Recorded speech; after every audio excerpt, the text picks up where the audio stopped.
Bonsoir tout le monde, on se retrouve ce mercredi soir pour un nouveau numéro du Talk Foot, votre rendez-vous consacré au ballon rond dans la province de Namur. On vous a concocté une nouvelle émission très chargée avec en plateau, vous allez le voir, Miguel Ferreira, entraîneur de Cheftogne en première provinciale. Bonsoir Miguel. Bonsoir. Merci d'être avec nous ce soir pour 1h30, allez, plus ou moins, si on ne joue pas les prolongations. Et à mes côtés, Philippe Buguin. Bonsoir Philippe. Bonsoir Florent. Je souris, parce que si on joue avec moi, je sauve un peu les prolongations. Exactement, je dois à chaque fois maîtriser le temps avec vous, Philippe. Mais les cartes sont là. Les cartes sont là, elles sont sur la table. Attention, prêtes à être dégainées.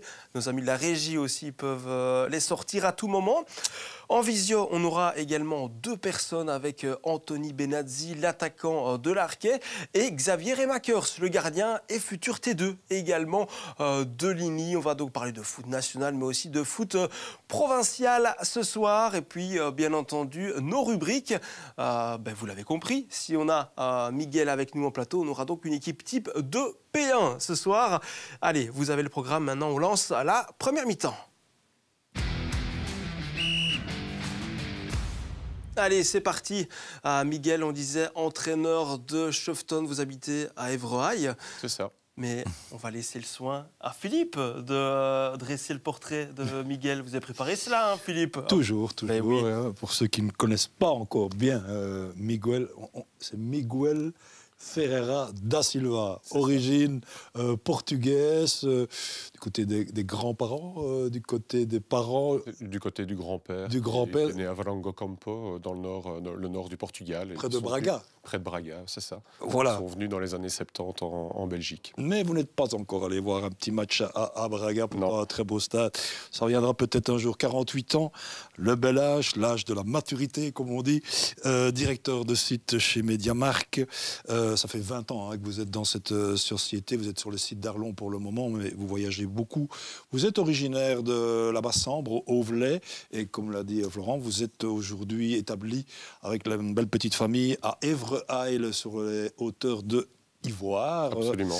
Voilà, vous êtes un ancien milieu de terrain comme joueur et même un peu défenseur central. Et vous avez joué forcément beaucoup dans votre jeunesse et même un peu plus tard dans les clubs sambriens comme l'UBS Auvelay en promotion. Sambreville, Velin, Moustier, Jean-Blou, Gemep. Et puis, je pense que vous avez joué jusqu'à l'âge de 38 ans, si j'ai bien écouté. Belle carrière, hein. Oui, mais quand on aime le foot, on ne veut pas arrêter. Hein. Il manque le corps suit. Oui, voilà. J'ai été jusqu'au bout que ce que mon corps ne pouvait aller. Au bout du bout, oui. Au bout du bout. Et puis, une belle petite carrière d'entraîneur déjà, puisque presque 3 saisons à l'Arquet, vous aviez pris la place d'Olivier Préto au moment où lui a été remercié par le club de l'Arquet. Et puis, vous avez connu la première provinciale, la deuxième et une remontée en P1, donc un titre avec l'Arquet. Et puis, un petit passage au FCO Namur. Là, ça a duré un peu moins longtemps, 4 à 6 matchs. Vous m'avez dit que je ne supportais pas trop qu'on fasse l'équipe à ma place. C'était une période un peu complexe qui a été entrecoupée par le Covid. En première saison, je pense qu'on a joué 4 matchs et puis le championnat a été arrêté. Et ensuite, on a repris la saison suivante. Et après 6 matchs, je pense, en étant à 3 points des premiers, en ayant gagné 0-4. Voilà, c'est ce qui arrive à chaque entraîneur. J'ai été limogé. Chacun a sa place, de toute façon, c'est important. Avec moi, c'est une condition sine qua non. Et puis aussi qu'au FCO, les coachs défilent et ils ont la vie dure. Ils ont la vie dure, effectivement. Et puis 2 ans et demi aussi à Chaltin. Oui. Là aussi, c'est pas très gentil de dire ça, remercier. Mais là, c'était pour un autre problème du côté de Chaltin. Il était temps que vous alliez voir ailleurs de toute façon aussi, non? C'était un mal pour un bien. Le lendemain de mon éviction de Chaltin, pour des raisons qui n'étaient pas du tout sportives, je me retrouvais dans le bureau du président dans ce club de Chevetogne. Ça s'est fait très très vite. Donc, vous venez de re-signer. C'était vraiment un mal pour un bien. Voilà, et vous venez de re-signer déjà pour votre 2e saison. En janvier déjà, oui. Début janvier, on était déjà d'accord pour continuer l'aventure ensemble. la saison prochaine. Et puis une superbe saison, d'ailleurs, pour le moment, avec cette bataille pour le top 5. Et vous tenez le bon bout, ça va être chaud, avec Meux, on le sait, avec Nîmes. Mais pour le moment, avantage à Chevetogne. Oui, avantage à Chevetogne, mais l'ambition n'était pas du tout d'aller au tour final cette année. C'était une saison de reconstruction, parce qu'on a perdu quand même pas mal de cadres, des gars comme Simon Pierrard, comme notre ami Romain Desilles, Paul Minon, Théo Capel qui est parti à Marlois, mais Martinez qui est quand même un très très bon gardien, qui a été remplacé par Jean-Philippe Martos qui est aussi un excellent gardien, un très très bon gardien et un super coach pour les jeunes qu'il a devant lui. C'est important de le souligner. Et tous ces joueurs-là, qui sont des cadres de la P1, ont été remplacés par tous des joueurs qui venaient de P2 par Maxime Charneux qui était à plus ou moins 30% de temps de jeu du côté de Mormont. Donc voilà, on voulait vivre avant tout une saison tranquille parce qu'on ne savait pas trop où on allait. Mais la saison se déroule peut-être pas un peu mieux que prévu parce que les jeunes ont grandi et ils sont surtout très très bien encadrés par un staff compétent avec Guillaume Florival, Régis Diluzolélé, Jean-Philippe Martos qui pour moi fait partie entièrement du staff. Et on a aussi une chance incroyable à Chevetogne, c'est d'avoir des cadres exceptionnels comme Simon Desbonnat, Lou Minon, Julien Dessart, qui sont vraiment dans l'accompagnement des jeunes et ils sont là pour les faire grandir. Et donc la réussite de cette saison, c'est un petit peu tout ça. Un collectif alors avant tout. Avant tout, parce que la seule vedette à Chevetogne, c'est le collectif. Ouais, et on est bien à Chevetogne aussi parce que les infrastructures sont quand même pas mal. Quand je vois les vestiaires, quand les petites tribunes, Oui, mais c'est un club. En fait, c'est un club très sympathique où il ne manque de rien. On a vraiment tout ce qu'il faut pour travailler dans la qualité. Il y a quand même des supporters en nombre qui viennent voir les matchs. Un nouveau comité, vous me disiez. Un nouveau comité. Il faut savoir qu'il y a une chose exceptionnelle, je pense que c'est il y a 2 ans, c'est les joueurs eux-mêmes qui ont repris le club au départ de M. Philippot, si je ne dis pas de bêtises. Et pour ne pas que le club croule, c'est les joueurs qui l'ont repris. On parlait tout à l'heure de Paul Minon, de Romain Desilles, de Lou Minon.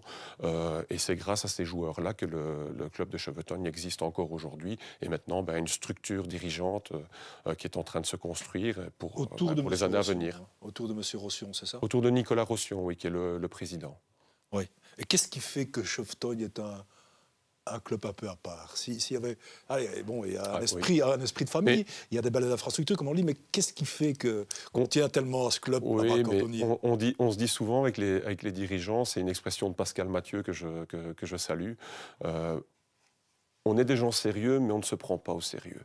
C'est vraiment un club en fait où il fait bon vivre, où le collectif, l'esprit de famille, l'esprit de village, l'esprit de clocher comme ça règne. Et il n'y a aucune pression malsaine ou quelconque. Et c'est un club très particulier.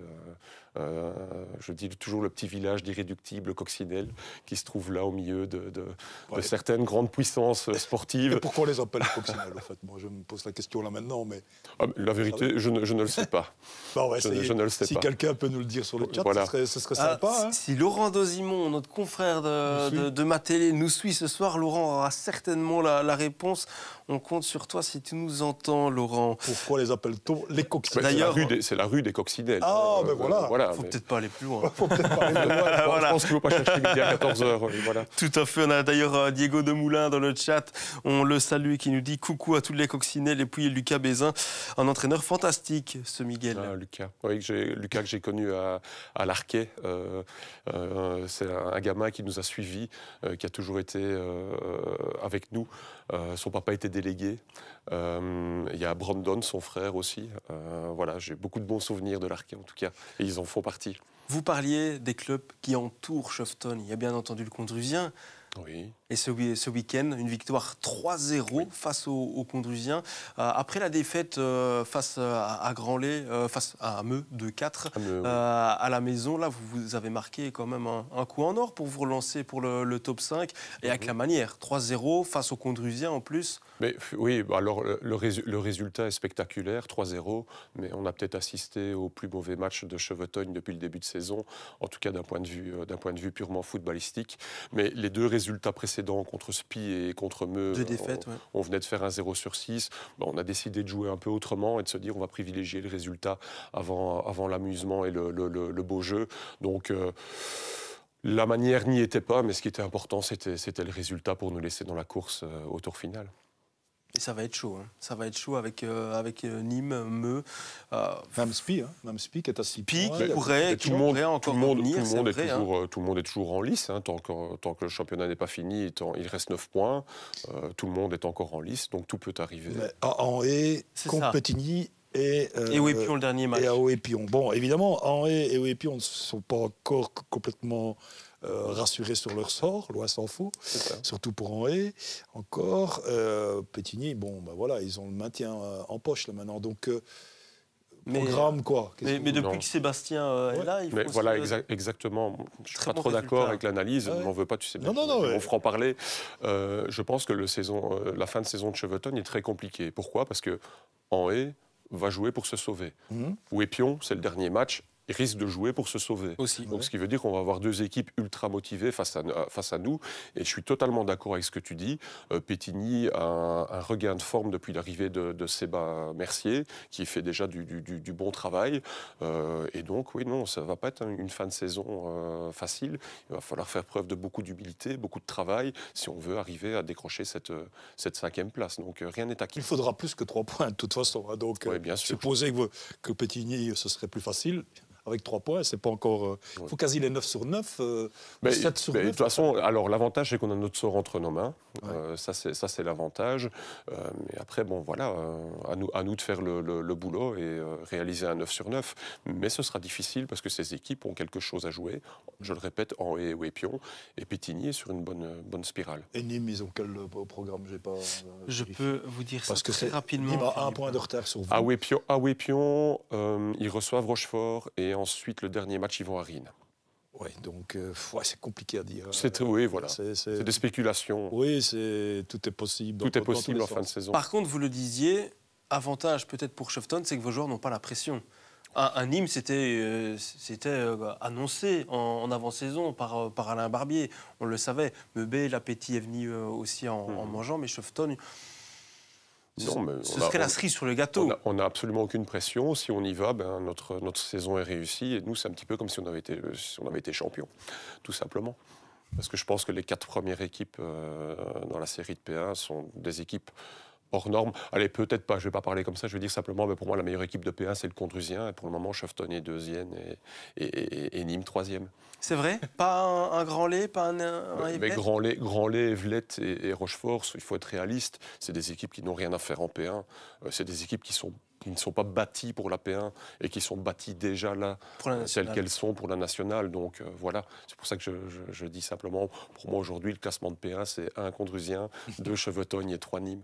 Et donc ce qui serait bien, c'est que Chevetogne aille au tour final et retrouve le Condrusien. Un petit derby, je suppose que ça fait du bien. Oui, ça pourrait être sympa. Finances, ça pourrait être sympa, évidemment. Mais alors, il faut le jouer chez nous. Oui. Et oui, voilà, pour le club, ça pourrait être sympa, oui. Et on imagine quelque part, dans un tout petit coin de sa tête, si on montait en Détroit. Alors là, ce serait vraiment l'accident de parcours. Je pense qu'on se regarderait tous un petit peu en se disant mais qu'est-ce qu'on va faire? Il faut rester réaliste. On n'a pas les moyens et on n'a pas ni l'équipe, ni la structure, ni tout ce qui va autour que pour aller en Détroit. La seule chose qu'ils ont, c'est un coach qui est assez fou pour y aller, pour prendre 5 points. Oui, parce que soyons réalistes, aller au tour final pour faire de la figuration, ça ne m'intéresse pas non plus. Donc, si on y va, je dis bien si on y va, je n'ai jamais joué un match de football en tant que joueur, en tant qu'entraîneur, que pour être battu. Donc, j'espère bien que mes joueurs auront la même mentalité. Messieurs, on va bientôt accueillir notre premier call de ce soir, Xavier Remakers de Ligny. Mais avant cela, dans le chat, Fabrice Maas qui nous dit Miguel, si je lui amène un maillot Gary Lineker de Mexico 86, Miguel le portera-t-il au tour final? Avec grand plaisir, mais il faut quand même expliquer à Fabrice que je suis quand même resté plus ou moins fit, parce que je me rappelle de ce maillot de Lineker qui était beaucoup trop court que pour Fabrice, qui avait des grandes épaules et des grands bras. Et donc c'était impressionnant, mais oui, avec plaisir. Mais il faudra qu'il vienne nous voir à Chevetogne. Et puis vous avez également le bonjour de Danny Verkamer qui salue également la saison de Chevetogne. Oui, mais ça fait plaisir. Danny qui manque à la P1, c'est un très bon coach qui a eu de super résultats à Grandlay, qui a gagné quelques fois la coupe. Et en dehors du fait d'être un bon entraîneur, c'est quelqu'un de très respectueux, de très humble. Donc je salue Danny. Allez, il retrouvera peut-être la P1 la saison prochaine à Wépion, hein, on verra. Oui, on va lui souhaiter, hein, de toute façon. Et on voit aussi qu'il y a Thomas Lecomte dans le chat, le fils de Michel, qui parle d'Arnaud Fou-Morel. Mais je sais pas on va voir. Le site. On verra. Ancien joueur de l'Arquet, Arnaud. Oui. Aussi. Ah ben voilà. C'est ça. Tu joues toujours à... Oh ouais, non, c'est fini, hein, Arnaud Morel. Je pense que la saison dernière, il était toujours... Là, je ne pense pas encore l'avoir vu sur les feuilles de match. Il a quand même joué jusqu'à 38, 39, 40 ans, je pense. Donc, C'était un de vos chouchous Non, mais voilà, Arnaud à l'Arquet avait une place particulière. Hein. Son surnom Fou veut tout dire. Mais voilà, je retiens beaucoup de bons moments, en tout cas avec Arnaud aussi. Allez, est-ce qu'en régie, on peut me dire si Xavier est prêt pour une première interview à distance? Mais oui. Allez, le téléphone sonne. Bonsoir Xavier. Bonsoir. Vous nous entendez bien, ça va? Oui, très bien, oui. Un grand merci d'être avec nous ce soir, Xavier Remakers, gardien de Ligny, puis futur T2 également. Il sera aux côtés de Mickaël Noël la saison prochaine sur le petit banc des Grognards. Ligny qui a eu un gros match ce week-end, forcément, c'était face à Assès. Xavier, c'était compliqué avec ses attaquants de feu du côté de Assès, avec Valentin Huet, auteur d'un doublé. On a Fumba Doré, un peu la révélation, la petite pépite là, de cette P2B. Et puis Tom Antoine, l'inusable Tom Antoine qui vous a fait mal aussi. Oui, mais après, on savait bien que ce ne serait pas un match facile pour nous, vu que Assès avait encore des cartes à jouer pour le tour final. Et terrain très difficile aussi. Et voilà, après, ils avaient entièrement le sens du but. Et ils ont eu plus de facilité que nous, c'est sûr. Voilà pourquoi ils ont pris les 3 points dimanche. Vous aviez pris le bon bout pourtant dans cette rencontre. Oui, après, voilà, c'est toujours compliqué à dire quand on joue un match de foot comme ça. On sait bien que c'est serré dans les deux sens. Après, je pense que Assès a été un peu plus réaliste que nous, dans le sens qu'il voulait absolument arriver dans le top 5. Et voilà, c'est comme je le dis et je répète, c'est assez compliqué de jouer contre des équipes comme ça, surtout sur un terrain qui était assez sec, malgré que c'est pour les deux équipes. Mais voilà, c'était compliqué. Bon, 8 points maintenant, Xavier, pour Fernelmont. Ça va être compliqué, hein, là. 8 points, il reste 3 matchs. On peut le dire, Fernelmont a fait le plus dur en s'imposant dans le même temps. Oui, je pense que Fernelmont a fait entièrement le plus dur. Et d'ailleurs, je voulais d'ailleurs les féliciter par rapport à tout leur travail qu'ils ont fait tout au long de la saison, parce que je pense que ça a été l'équipe la plus régulière du championnat. Et après, voilà, nous, on a quand même cette deuxième place à garder pour le tour final, pour pouvoir recevoir à la maison. Et je pense que niveau vestiaire, on reste positif de se dire que cette deuxième place va être dure à aller chercher, mais on va le faire, clairement. Allez, ce club de Ligny, Philippe, chaque année, on le voit hein, batailler quand même pour le titre. Souvent, vous échouez en demi-finale ou en finale même du tour final. Et ici, ça va repasser aussi pour le tour final. Qu'est-ce qui manque? Parce que vous êtes là depuis des années, Xavier. Vous faites partie des meufs. Vous en avez connu des tours finaux avec Ligny. Il manque à chaque fois un petit quelque chose, hein? Oui, c'est toujours ce qu'on se dit, c'est le petit quelque chose qu'on ne sait même pas de nous-mêmes. Le club, on cherche à comprendre le pourquoi, mais c'est toujours un manque de chance. Ou après le tour final, c'est du qui tout double, donc ça passe ou ça casse. Et malheureusement, ça fait 5 ans que ça casse, quoi. Oui, Xavier, bonsoir. Xavier qui a aujourd'hui 41 ans, donc une longévité aussi, une belle petite carrière avant de passer T2. Ça veut dire que ce seront vos derniers matchs là cette saison? Oui. Il n'y aura pas de... J'ai décidé de mettre de mettre le football un peu sur le côté, mais rester en tant que T2, mais en tant que joueur, c'est comme Miguel le disait, dans la tête, ça suit, mais le corps a du mal à suivre. Et, ça devient compliqué. 17 matchs sur 25, j'ai vu que vous avez joué cette saison. Donc, vous n'êtes plus titulaire, si j'ose dire, depuis la mi-février. Hein. C'est surtout Gianni Gebbia, j'espère que je prononce bien, qui est dans les buts. C'est lui qui a joué à Assès, d'ailleurs, dimanche. Et puis, il y a aussi Nicolas Bourguet, qui est un bon gardien aussi, qui a joué contre Fernelmont avec Ligny aussi, notamment. Hein. Donc, 3 bons gardiens dans cette équipe de Ligny. On vit ça facilement, Xavier?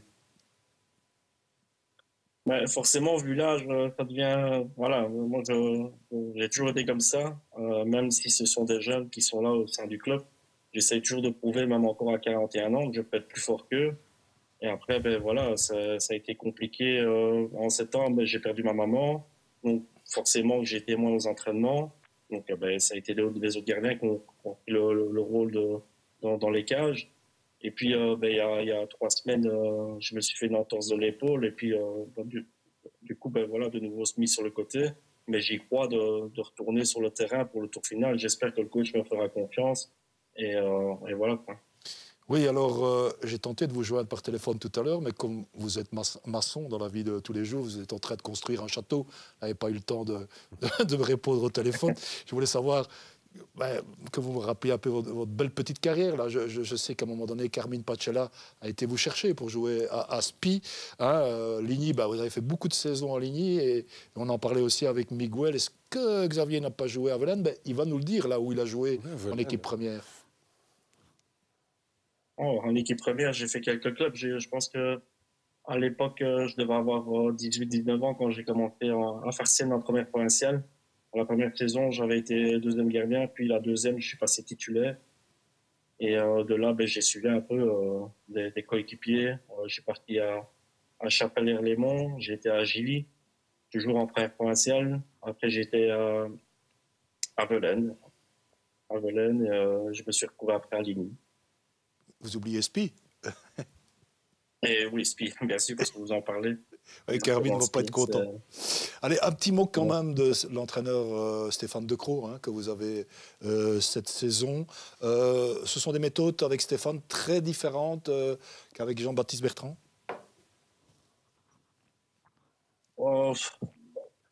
Différentes, oui, par rapport à sa manière de travailler avec nous, mais voilà, après, chacun a sa manière de penser, comment un coach s'y prend avec son équipe.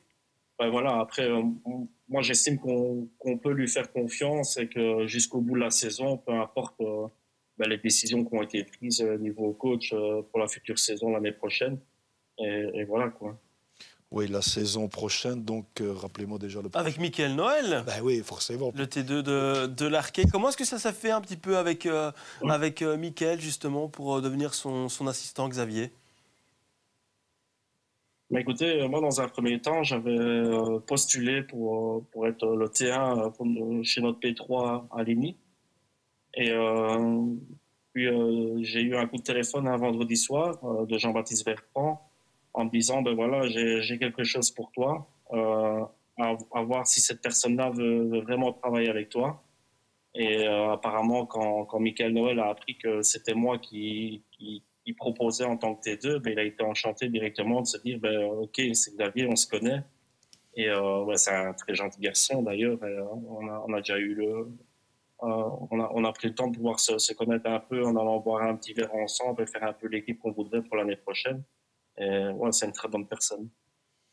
Un duo qui s'annonce complémentaire, parce que c'est vrai que Mickaël a passé de très longues saisons à l'Union Bossière-Gemblou avec la réussite qu'on lui connaît, puis ce poste de T2 à l'Arquet. Tandis que vous connaissez parfaitement aussi cette équipe, alors que Mickaël va la découvrir.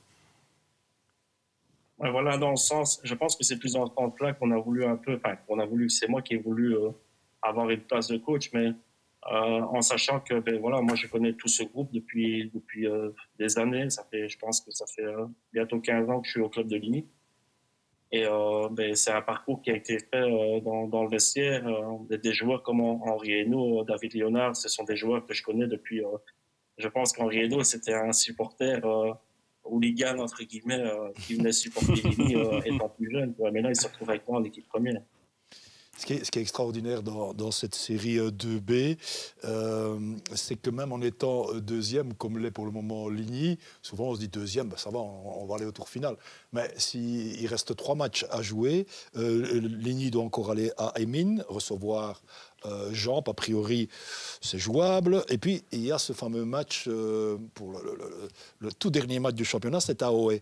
Figurez-vous que Aiguezé et Avalanche, qui ne sont pas nécessairement dans les 4 premiers. Aiguezé est 3e. Mais en attendant, c'est Aiguezé et Avalanche qui ont gagné les tranches. Mais si Arquebé et si Oé font 9 sur 9, eh bien, et que Ligny galvaude un peu sa fin de championnat, il pourrait, tout en étant deuxième pour le moment, évidemment il redescend au classement, mais il ne pourrait même pas aller au tour final. Donc il faut quand même prendre les points dans ces 3 derniers matchs et faire attention à ce retour toujours possible de Oé. Donc Oé, Arquebé et Ligny, il y en a un trop pour les 2 tickets qui restent. Et ne pas oublier Assès, 48 points aussi. Oui, mais Assès... 48 égalités de points qu'Arquet. Il peut encore être dedans aussi. Il peut être aussi dedans, oui. Je regardais par rapport à la tranche aussi. Ah oui, la tranche 3. Mais c'est assez alambiqué comme finale dans cette série, du fait qu'on a eu Avalanche qui a gagné une tranche et Gueuset une tranche aussi. Donc, en tout cas, de toute façon, il ne faut pas se reposer sur ses lauriers pour Ligny. Jusqu'au bout, il faudra prendre les points. Oui, mais ça, c'est sûr. C'est ce qu'on dit tout le temps dans le vestiaire. On a clairement envie de faire un 9 sur 9 ici et d'aller vraiment jusqu'au bout et de se dire, ben voilà, on jouera le match à domicile pour attirer déjà beaucoup de monde. C'est la première chose. Et puis de se dire, ben, vous savez, des fois, c'est un peu compliqué de se dire que ça fait 5 ans qu'on essaie d'y arriver. Et puis, on se dit, ben, en fait, les années se ressemblent et ça semble. C'est toujours la même chose. Mais ici, c'est clair, le discours qu'on a avec tous les cadres de l'équipe, c'est de se dire, il faut cette 2e place. On a raté le titre de champion pour quelques raisons. Voilà, mais nous, on doit y arriver à cette 2e place. Oui, c'est Arquebé et Assès, évidemment, qui ont un petit avantage aussi sur Oé. C'est ça. Et on nous dit, attention, que Oé, il y a un match qui est prévu face à Andenne, forfait, ils ne joueront pas. Donc, Oui, mais à l'aller, Oé est allé gagner à Ligny. Donc c'est toujours un match piège aussi pour Ligny. Donc, Xavier, vous le dites, voilà, pourquoi, si on devait résumer, pourquoi Ligny n'a pas été champion, ou n'est pas champion, ou ne sera pas champion cette année pour vous? Bon, pourquoi dire exactement le pourquoi, il y a beaucoup de facteurs qui font en sorte que, pour moi, mon avis personnel, c'est on a fait un très bon début de saison, puis après à la trêve, quand on a appris que Stéphane, un peu après la trêve, que Stéphane s'en allait, ça a été un peu chamboulé, je pense, dans le vestiaire. Il y a eu un petit creux, hein. Mais oui, je pense qu'on a eu un petit creux par rapport à ça. Il faut savoir que tout se passait bien dans le groupe. On est 2e au classement encore aujourd'hui. Et des décisions sont prises comme ça. Peu importe, hein, je veux pas... On ne s'en mêle pas à rien du tout, mais se dire pourquoi l'avoir fait à ce moment-là. Donc voilà, je me dis que tout peut arriver dans le football, donc on reste positif pour la suite. Et ces matchs, évidemment, contre Aiguezé, que vous perdez 3-4 le 9 février. Le match contre Fernelmont chez vous aussi, le 6, ça c'était beaucoup plus tôt, 2-3, les matchs au sommet. La gestion des matchs au sommet, ça n'a pas toujours été l'idéal. Bien que vous ayez gagné à Fernelmont, je pense 0-1 aussi à la mi-février. Et puis élimination de la Coupe de la Province par l'Arquebé aussi, qui est dans votre série. 1-2, donc ces matchs au sommet, ce n'était pas toujours ce qu'il fallait à Ligny. Non, malheureusement, on n'était pas au rendez-vous. Pourtant, on ne sait pas vraiment qu'on s'alignait mal sur le terrain, qu'on faisait des mauvais matchs. Et voilà, des fois, c'est un petit grain de chance qui fait que l'adversaire prend les 3 points. Et voilà. Miguel, vous suivez un peu cette série, cette P2B, où vous êtes plus de l'autre côté avec la A? Non, de manière générale, je suis les séries. Et évidemment, à Ligny, il y a toujours bien l'un ou l'autre joueur de l'époque que je connais. Et notamment aussi notre ami JB, pour qui j'ai toujours eu beaucoup d'affection, qui ne joue plus et qui est parti à Bième, je pense. À Bième, comme T2, c'est ça. T2 à Bième, je suis très content. D'ailleurs, Xavier, tu pourras dire à JB que mes chevilles vont mieux depuis que je ne le rencontre plus sur le terrain. Donc, je pense qu'il reste quand même directeur sportif là-bas à Ligny, tout en étant le T2 de Bième. C'est ça, vous confirmez, Xavier? Oui, c'est ça, oui. Il fera toujours office de responsable du club. Et dans la logique, je reste aussi dans la coordination pour pouvoir l'aider aussi niveau jeune. Et on continue à faire du bon travail ensemble. Déjà quelques bons transferts actés à Ligny que vous pouvez rappeler ici, là, Xavier, pour la saison prochaine? Oui, on a fait Lotfi, on a fait De Groot. Et alors, on a fait de Marquet. De Pireux, Arthur, c'est ça. Pireux, ouais, c'est ça. L'ancien attaquant de Grand Lébé, si je ne dis pas de bêtises. Ça. Et puis oui, De Groot, c'est monsieur 30 buts par saison en P2, même s'il était en P3 cette année-ci. Donc c'est un sacré renfort. C'est du lourd. Et on sait qu'il y a aussi un de vos jeunes, Esteban Drago, qui affole un peu les compteurs quand même cette saison. On sait déjà s'il devrait re-signer pour la saison prochaine, Esteban. Esteban re-signera pour l'année prochaine. Ça, c'est déjà... Il n'a pas été regardé ailleurs, on dirait. On a eu un petit pacte dans le vestiaire ensemble, parce que j'adore ce garçon, il est très jeune. Et des fois, les jeunes sont un peu fougueux aussi. Je lui ai fait comprendre que voilà, il se seulement connaît dans le monde du foot et surtout dans le monde adulte, et qu'il doit prendre patience de ne pas sauter les étapes trop vite et de se dire pourquoi pas encore jouer sans vouloir être égoïste, nous en tant que coach, et à vouloir absolument le garder, mais de se dire Esteban fait encore une année ou deux et puis tu pourras mieux rebondir, mais pas partir les yeux fermés comme ça. 14 buts qu'il a inscrits, tout match confondu. Et il y a juste Corentin Paris, là, qui, j'allais dire, c'est un vieux de la vieille, lui, Corentin Paris. Il est plus tout jeune, lui. Mais plus expérimenté. Plus expérimenté, 15 buts quand même cette saison encore. Oui, Coco Paris, c'est un garçon que j'ai eu l'occasion de pouvoir jouer avec lui à Spi aussi. C'est un garçon qui est assez régulier sur cette saison. C'est un garçon avec une très bonne mentalité. Et voilà, c'est ce genre de gars comme ça que nous avions au club. Xavier, allez dans le chat, vous avez le bonjour d'Annie Verkamer qui nous dit Xavier, un super gardien, un vrai clubman, bonne chance dans ton nouveau poste. Et puis Johan Mott, également une vraie machine, Xavier. Et puis on a également Manu Roussel, ça c'est pour vous, Miguel. Superbe saison à toi et à ton groupe, Miguel, ainsi que Mehdi Angelo De Vito, le milieu de terrain de l'Union Bossière-Jean-Blou. Xavier, avant de vous souhaiter une bonne soirée, j'ai envie de vous demander quand même, Ligny en P1, ce sera cette saison par le tour final ou ce sera la saison prochaine avec Michael Noël et Xavier Remakers à la tête de l'équipe? Je peux vous dire, si c'est moi dans les goals, on sera en P1. Ah non, mais je nous vois réussir cette année, je pense. En passant par ce tour final qui vous a tant fait défaut ces dernières années. Oui, et en plus, un petit clin d'œil aussi à Michael Noël, avec Bossière, qui a toujours été notre bête noire. C'est vrai, hein. Aussi, avec Bossière, on a accroché un tour final, je pense, il y a 3-4 ans d'ici, où on menait au score, et je m'en souviendrai toute ma vie, c'est qu'on est volé un peu par l'arbitrage, et ils font le 4-3, et c'est eux qui sortent du tour final. Ouais, vous aviez été gagné là-bas, puis vous perdez à la maison dans un match complètement fou. En toute fin de match, vous meniez même dans ce 3-4. Hein. Oui, il restait, je pense qu'il restait une histoire de 8 minutes. Et en 8 minutes, ils font le 3-3.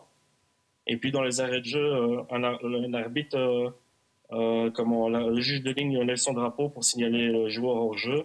Et puis, il y a l'arbitre qui lui dit « Descends ton drapeau » et il laisse aller, tout le monde s'arrête. Et là, ils vont faire le 4-3 en plein tour final. Bon, Mickaël aura à se faire pardonner donc, en arrivant à Ligny la saison prochaine. Merci beaucoup, Xavier, d'avoir été avec nous ce soir. Et puis, on ne manquera pas aussi de suivre ce final palpitant en P2B, et ben, à commencer peut-être dans 15 jours avec un titre pour Fernelmont. On verra tout cela. Merci Xavier, à très bientôt. Merci, bonne soirée. Miguel, on va enchaîner dans cette émission. Vous nous avez concocté une petite équipe type et en plus, il y a pas mal de surprises. Allez, c'est parti. Surprise, oui. Ouais, équipe surprise, c'est parti pour l'équipe type.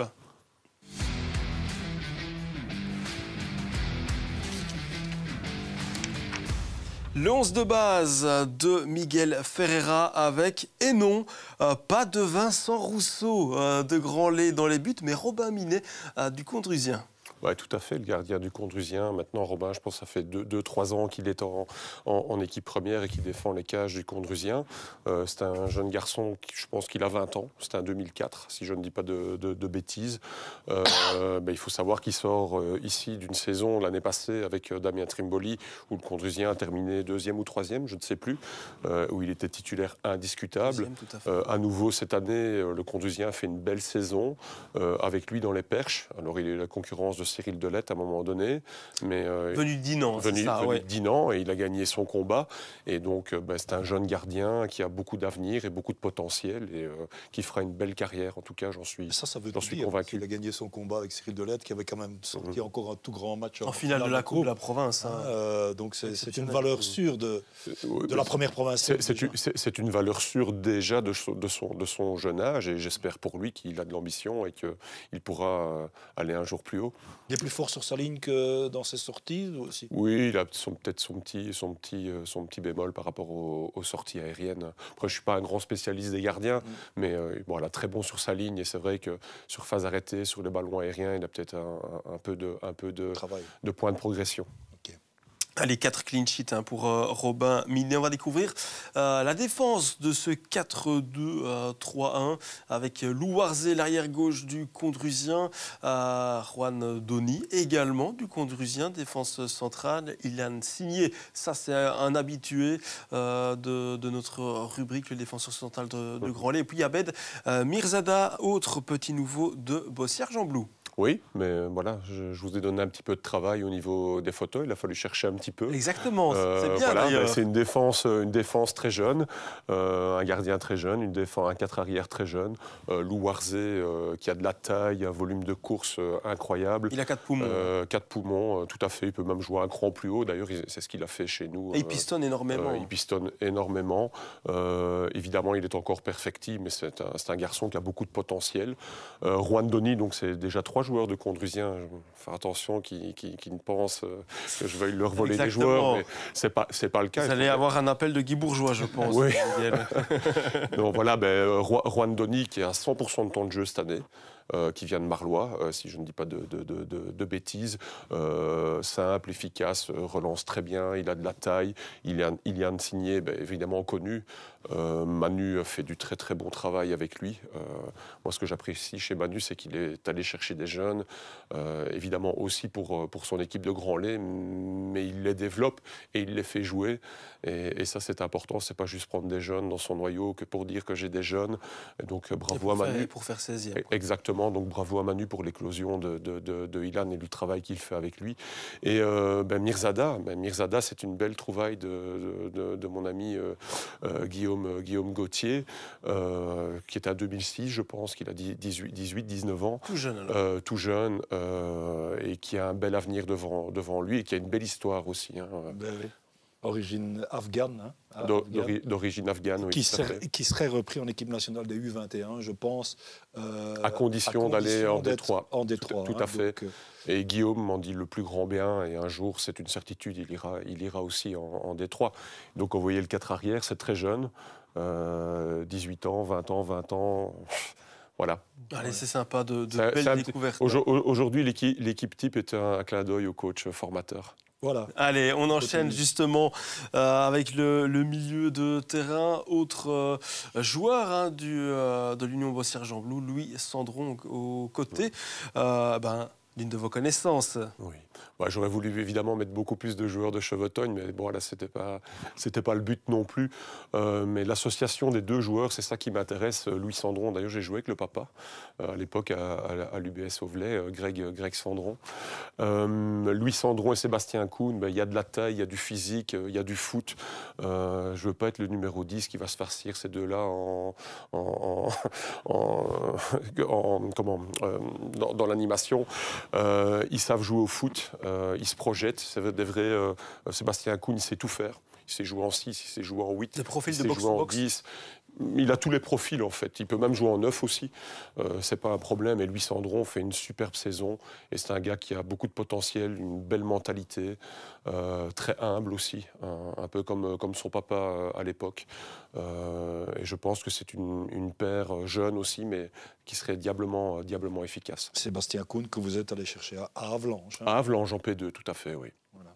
Allez, on va enchaîner pour découvrir le milieu offensif et les deux flancs de cette équipe. On a d'ailleurs également l'attaquant, Martin Forley. Mais on va d'abord regarder un petit peu ce qu'il y a derrière lui avec Mathis Sowi de Jeudine, 5 ou 6 buts déjà à son actif. Et puis Grégory Gilbert, lui aussi le dynamiteur du flanc de Meux, capable d'être décisif à la fois en marquant des buts et surtout en délivrant de magnifiques assists. C'est un joueur qui a un autre niveau que la P1 déjà là actuellement. Ça fait très mal là-bas. Alors il nous a fait très très mal, mais on voit rien que dans ses prises de balles, dans sa technique en mouvement. Il est très juste. Il a un volume de course impressionnant, une technique impressionnante. C'est un joueur qui ne devrait normalement pas être en P1. Pourrait faire l'ascenseur ou le gap avec la D2 ACFF et Meux? Alors je ne sais pas, mais en tout cas la D3 pour moi paraît être son niveau en tout cas aujourd'hui. Donc voilà. Il y a Romain Delvaux aussi, encore un du Condrusien. Je vais me faire des amis, décidément. Un ancien Romain aussi. Voilà, mais Romain à pied gauche, extraordinaire. Il donne des phases arrêtées à merveille. Il est déroutant. C'est vraiment un très, très, très, très bon joueur, une belle découverte. Fred Jacquemart m'avait dit à l'époque, Miguel, prends-le. Quand il était à Marlois, alors? Il était à Marlois, oui. Fred Jacquemart m'avait conseillé de le prendre, mais bon, voilà, le Condrusien étant rentré dans la danse, ça devenait un peu compliqué pour le petit club de Chevetogne. Donc voilà, il fait une très belle saison et voilà qui est aujourd'hui 4 joueurs dans cette équipe du Condrusien. C'est aussi rendre hommage à ce qu'ils font là-bas avec les jeunes, parce que il y a quand même beaucoup de jeunes qui sont alignés régulièrement chez eux, tout comme à Chevetogne. Voilà. Et puis, j'ai envie de dire, c'est la révélation, non, de cette saison en P1. Martin Forley, 17 ans de Nîmes, avec déjà 17 buts à son compteur et un transfert à Bième en D3 à CFF la saison prochaine. Oui, mais voilà, je tiens à mettre en avant le travail d'Alain Barbier et de tous ces entraîneurs qui ont sorti, évidemment, tous ces jeunes. C'est aussi ça l'essence même de notre métier, entre guillemets, de coach.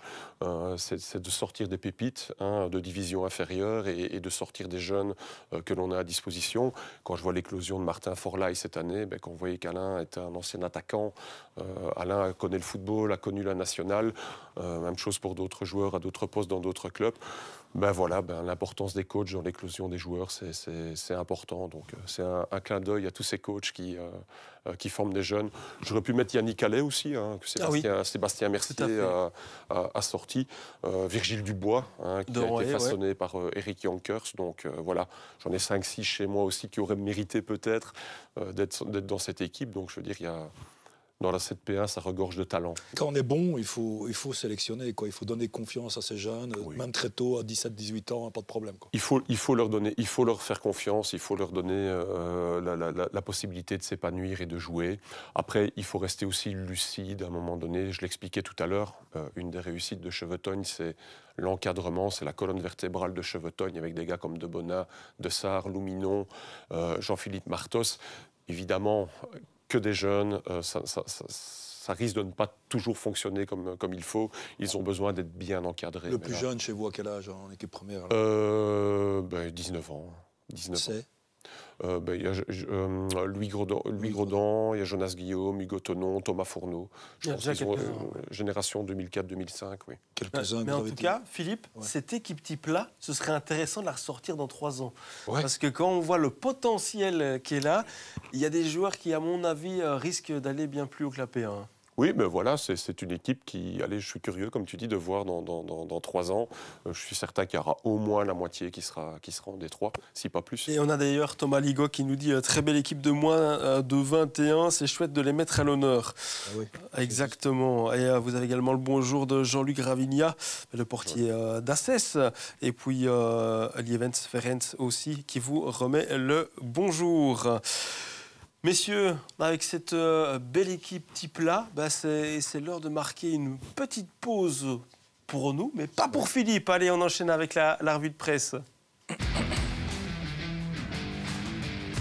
3 articles, Philippe, au programme de cette revue de presse. Qu'est-ce que vous nous avez épinglé cette semaine? Ouais, j'aurais bien voulu vous parler, avant qu'on arrive directement dans le premier article ici, de ce match Borin-Flavion, Moriamé, parce que ça s'est mal passé, surtout pour Flavion, qui menait 0-2 et qui finalement, arbitrage très contestable, je ne sais pas ce que je dois dire, et ça s'est fini par un 2-3 pour Borin, pas mal d'exclus, je crois qu'il y a eu 4 exclus. Avec 3 pénaltys, c'est ça? Oui, des phases litigieuses. Et au moment où nous vous parlons, tout ça est débattu au comité disciplinaire, donc suivez la presse écrite dans les prochains jours pour savoir tout ce qui s'est passé, mais apparemment c'est un match qui fera débat encore longtemps. Voilà, allez Harry, fonçons dans cette revue de presse et commençons par la Jeunesse Tamine, reléguée en 2e provinciale, un événement historique, nous dit Sudinfo en page 40 mardi. Oui, figurez-vous que la Jeunesse Tamine, il y a entre 40 et 46 ans, c'est plus exactement combien d'années, selon Jean-Pierre Michalidzi, qui est interrogé dans cet article, délégué et qui maintenant est vice-président, je crois. Eh bien, il y a plus de 40 ans qu'on n'a plus vu Tamine en 2e provinciale, et donc ce sera un peu historique quand même. Tristement historique, mais avec l'équipe qui est en train de nous concocter, Greg De Geef, je pense que la jeunesse ne va pas quand même rester très longtemps en 2e provinciale. Une dizaine de transferts entrants déjà. Oui, on signalera juste les frères Noël, qui étaient quand même des pions essentiels déjà plus haut, qui viennent, et puis le buteur Rossom de Bio, 14 buts, il sera là aussi. Puis aujourd'hui, on a appris. Corvo aussi. Oui, Corvo, très bon joueur forcément. Piccoli de Épion et puis Milan de Jumet, ça je connais un peu moins bien. Baptiste Scafidi qui était avec nous il y a un mois. Ouais, voilà. Tout gros transfert pour cette équipe de Tamine. Donc, à mon avis, Tamine sera un des favoris la saison prochaine. Voilà. On peut avancer. 2e article. Beaucoup de départs. On en reparle justement du FCO Namur, justement. Donc, beaucoup de départs prévus au FCO Namur. C'est aussi un article de Sud Presse paru ce matin. Le FCO Namur qui en est à sa 12e saison en 2e provinciale. Il reste 3 journées pour se mettre complètement à l'abri et pour pouvoir en entamer une 13e du côté en P2 pour le FCO Namur. Je dis bien, oui. Il a un petit pied déjà en P3 en EB avec ses 20 points. Somzé, je rappelle, est 15e au classement, en a 24. Et Houillet et le FCO en ont 28. Donc, entre ces 4-là, ça va batailler ferme jusqu'au bout. Et figurez-vous que dans 15 jours, il y a un certain FCO contre Houillet, ce sera un tournant que le FCO doit bien négocier s'il veut rester en 2e provinciale, et ce sera, rappelons-le, Mao Catalano qui entraînera l'année prochaine, puisque si Fortunato Crimi a bien redressé la barre, il ne poursuivra pas comme coach, il préfère passer la main à Mao Catalano. Philippe, en plus, dernier match, je vous coupe, oui. FCO Namur, Somzé. Voilà, c'est vraiment fin de championnat exceptionnel là, dans quelque part aussi pour le FCO.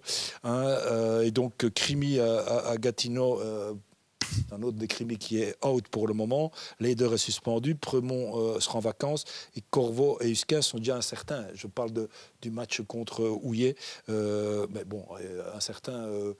10 jours à l'avance, on a le temps de se retaper quand même. Donc voilà, beaucoup de départs dans une équipe du FCO qui jouait quand même encore le tour final l'année passée. On sait notamment que Eiters et Kempeners vont partir à Rien, Monteleon va aller à Wépion, les frères Corvo, vous le disiez, on va les retrouver à Tamine, Van Emelen à Flawin, et Mathieu s'en irait du côté du Brabant wallon. Voilà, dans l'autre sens, on va juste pointer Bombay de l'Arkebe qui va arriver au FCO, Gundogan de Anden et bien sûr d'autres. On passe au troisième article choisi et il concerne cette équipe justement de l'Arkebe. Que Miguel connaît certainement aussi. L'Arkebe qui est très bien placé dans le tour final, c'est ce que nous explique Sud Presse encore, page 40 du journal d'aujourd'hui. On revient très fort pour jouer ce tour final du côté de l'Arkebe, puisqu'on reste sur 4 victoires de rang, 12 sur 12 en deuxième provinciale série B.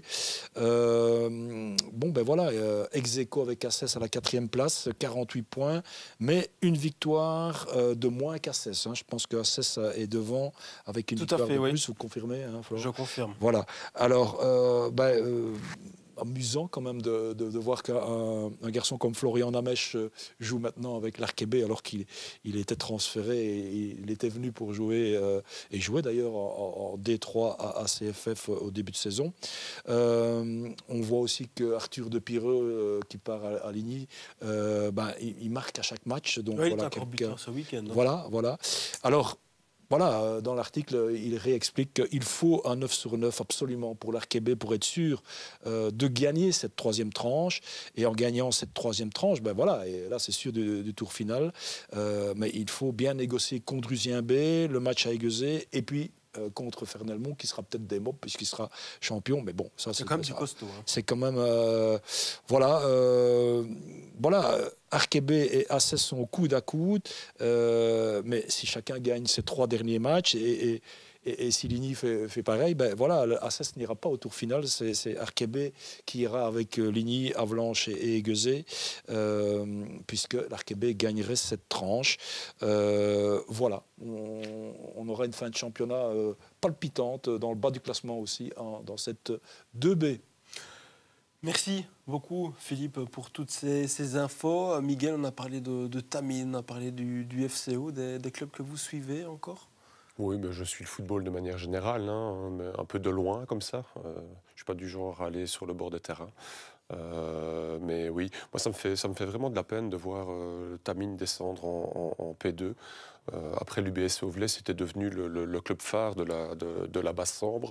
Et à l'époque de Jésus Roman, c'était un club très stable et il y a une grosse école de jeunes en plus là-bas.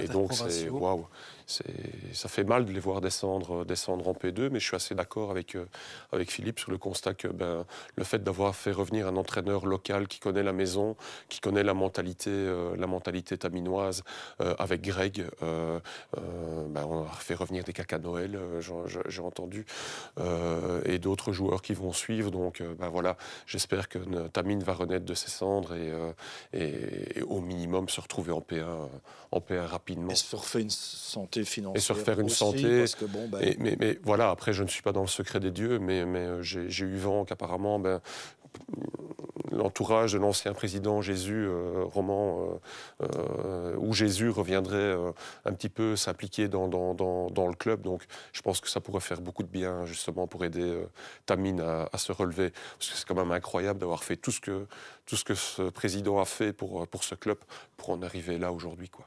Allez, avant de passer à la deuxième mi-temps, on regarde un peu les commentaires avec Guillaume Gauthier, justement, l'entraîneur de l'Union Beaussière-Jean Blou, qui nous dit « Meilleur coach de P1 cette saison, Miguel Ferreira ».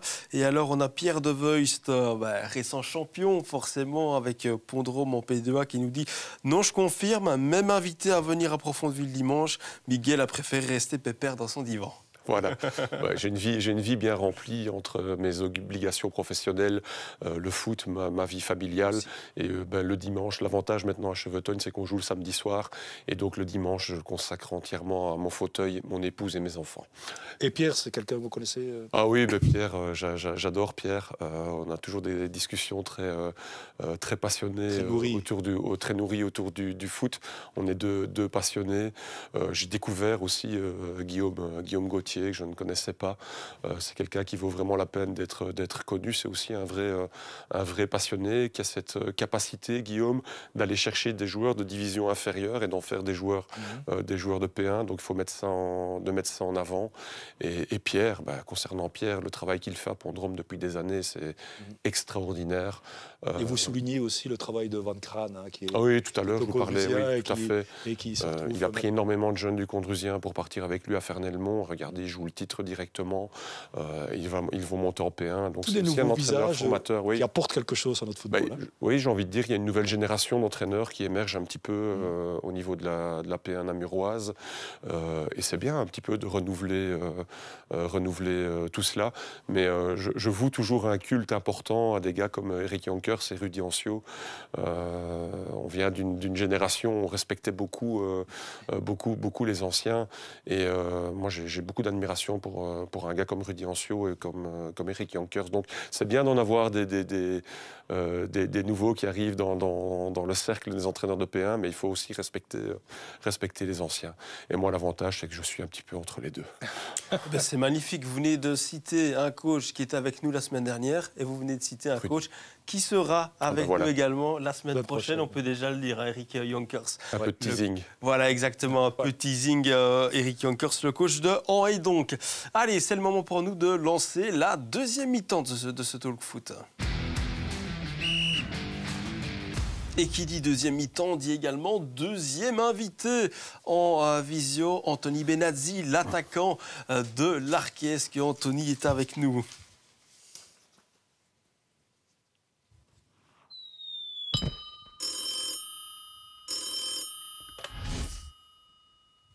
Mais oui, Anthony est avec nous. Bonsoir Anthony. Bonsoir à tous. Qui a déjà le sourire, ça fait plaisir. Toujours. Et le sens de la formule. Et le sens de la formule, hein, tout day is a good day pour Anthony. Pour l'anecdote, qui se moquait de ma chemise, voilà, hein, juste avant de prendre l'antenne. On va se moquer de tous ces diplômes. Mais tout le monde ne peut pas être aussi BG que toi, Anthony, hein. Ouais, c'est difficile, je sais. Allez, Anthony Benazzi qui a rejoint l'Arquais durant l'entre-saison, après quelques piges du côté du Brabant, avec 2 titres de P2 et de P1 à Perouet comme meilleur buteur en plus. Et puis une saison un peu plus triste à Oudergem avec une blessure là à la clé. Mais tu es revenu plus fort et tu as décidé de repasser en national là. Ça remontait à combien de temps? C'était déjà à l'époque de Wallin que tu n'avais plus joué en national?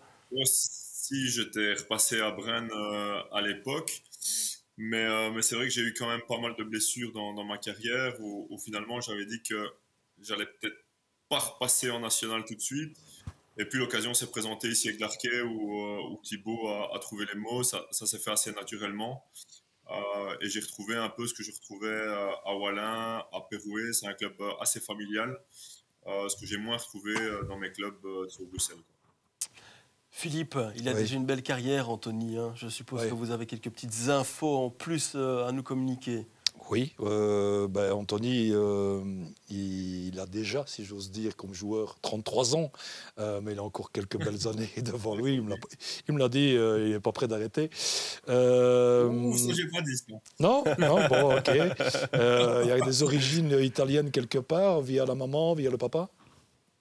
Via le papa, exactement, ouais. Ouais, voilà.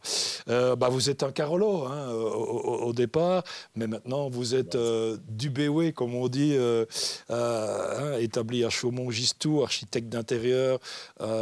Si vous voulez vous faire construire ou installer une toute nouvelle cuisine bien agencée, etc. Voilà, je vous fais un peu de pub là, Anthony. Normalement, je peux pas. Allez, attention, Philippe. Le carton rouge n'est pas loin. Okay, vous allez commencer à avoir un carton jaune là, Philippe. Allez, une formation à l'Olympique de Charleroi. Je ne sais pas si vous avez joué en équipe première à l'Olympique de Charleroi un peu quand même. Oui, je suis monté jusqu'en équipe première où malheureusement j'ai connu la faillite à l'époque. Ah oui.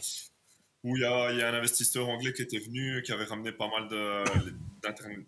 Il y avait beaucoup de joueurs qui venaient de l'étranger pour montrer un peu leur carte de visite. Donc oui, jouer, mais la saison était compliquée via cette faillite, quoi. Voilà, du coup vous partez à Oluwe et puis Tamine, hein, quand même une très belle saison, plusieurs belles saisons, mais une saison où je me souviens 34 buts en première provinciale avec Tamine et puis voilà, c'était pas mal non plus en promotion, 27-28 buts. Le tempo over race, là vous avez été pas mal de malchance, hein, 2 fois blessé, puis il y a eu aussi les ligaments croisés, ça c'était au Léo Hucle, cette période-là. Oui, c'est ça. En fait, à partir d'Overrace, c'est vrai que j'ai commencé à avoir pas mal de pépins physiques, ligaments croisés, puis j'ai eu l'autre genou, j'ai eu pubalgie aussi, donc ça s'est enchaîné depuis vraiment ma sortie de voilà. Oui, et puis à Brenne, vous étiez encore un peu convalescent, encore en revalidation, donc pas beaucoup joué. Et puis Perouet, hein, c'est l'époque Christophe Mortier, évidemment, Perouet, Oderghem, toute cette période-là, période où vous avez pris... Non, je n'allais pas parler d'argent. Beaucoup de points avec. Oui, ça. Allez, décidément, on va sortir le carton. Oh là, je peux le sortir, oui. Attention, Philippe. On en a rigolé parce qu'il disait, ben oui, Wallin n'existe plus, j'y suis passé, et Perouet n'existe plus, j'y suis passé. Donc, vous allez dire qu'Anthony est un fossoyeur de club maintenant. Non. La réputation, c'est pas moi qui le dit, on le dit parfois, n'est-ce pas, Anthony? Comme j'arrive de temps en temps avec ça, après, je suis triste un peu de ne plus avoir ces clubs sur la carte du football parce que c'est des clubs qui ont été importants pour moi. J'entends effectivement Wallin, Perouet et maintenant Tamine où j'ai quand même fait une grosse saison là-bas, qui est un de mes clubs où j'ai commencé et qui descend en P2. Voilà, malheureusement, c'est des clubs où il faisait bon vivre et c'est dommage qu'ils ne soient plus là. Ben voilà. Et maintenant, direction l'Arquet avec Romain Plétings. C'était votre gardien d'ailleurs à Perouet. Comment est-ce que vous êtes arrivé un petit peu ici dans le Namurois et l'Arquet, Anthony? J'avoue que j'ai un peu bourlingué dans ma carrière entre le Hainaut, Namur, Bruxelles, Brabant-Wallon, Brabant-Flamand. J'étais un peu partout. Ça s'est fait assez naturellement. Quand Thibaut m'a contacté, j'avais pas mal de possibilités pour le Brabant. Mais je dirais qu'il a vraiment trouvé les mots. Le challenge de repasser en Détroit m'animait quand même. Et de retrouver un club familial, c'était pour moi assez important. Donc voilà, c'est tout naturellement qu'avec les signatures de Romain Plétings et de Mike Brassard aussi, il ne faut pas l'oublier. Oui, Mike, c'est vrai. Décisive encore ce week-end en plus. Ce week-end, ouais. Ça s'est fait naturellement. On regarde un peu dans le chat avec Alexis Martinez, qu'on salue forcément, votre portier, Lucas Bézin. Il a aussi le sens du crochet, le fameux Anthony. Et puis Pierre Devois qui nous dit « Anthony, toujours le même visage que lorsque je l'ai eu comme élève jadis à Sainte-Marie-Fontaine ». Ouais, c'est exact. Maintenant, je suis très content de voir qu'il est champion. J'avais perdu sa trace, effectivement. Et récemment, je suis tombé sur une vidéo où il était présent. Donc félicitations à lui. Anthony, si on regarde un petit peu cette saison à l'Arquet, tu as déjà été quand même décisif à plusieurs reprises dans ce rôle de numéro 9 quand même qu'on te met ici à l'Arquet. Satisfait de cette saison pour tes retrouvailles en national? Oui, c'était pas une. l'Arquet l'année passée a une saison plus compliquée que cette année, où on se devait un peu de redresser la barre. Après, oui, que ce soit personnel ou même collectif, je pense que voilà, la saison est réussie. On a toujours un goût de trop peu par rapport aux points perdus, mais dans l'ensemble, je pense que au niveau chiffrage.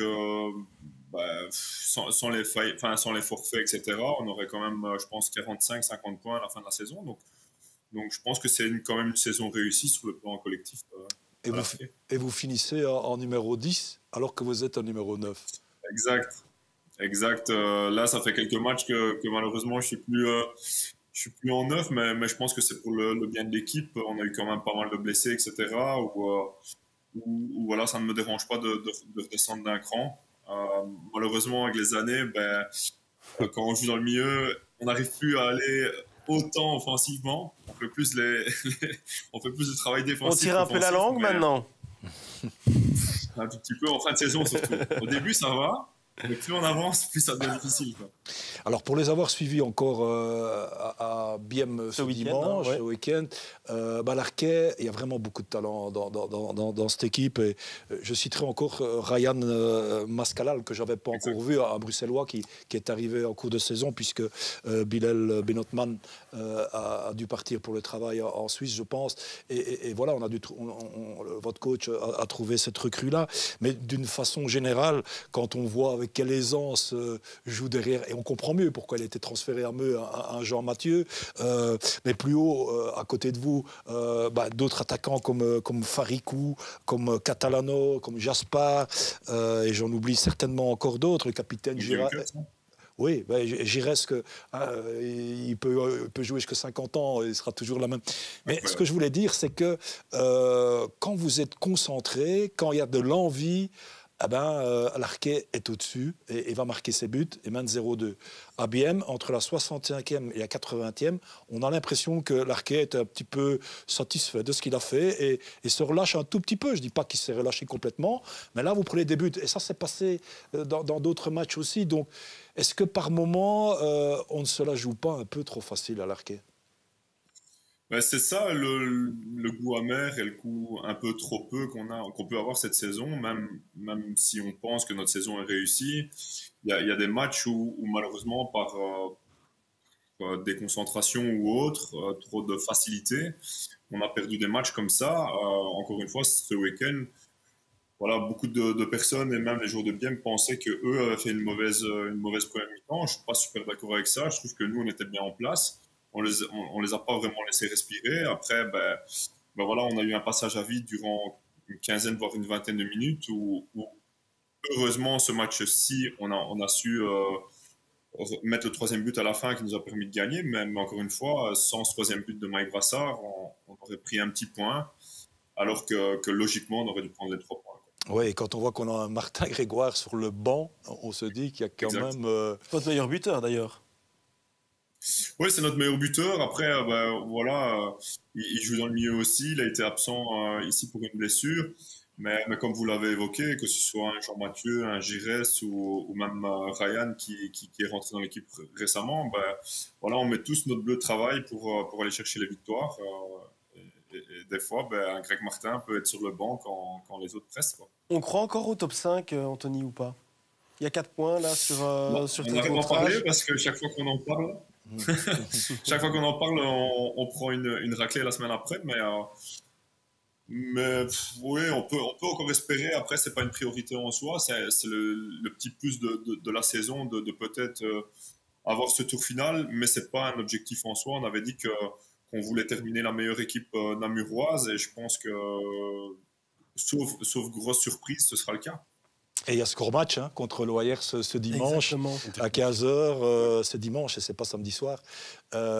C'est un match qu'on peut pas laisser passer quand même si l'OIR est un voisin et on aime autant le garder dans sa division.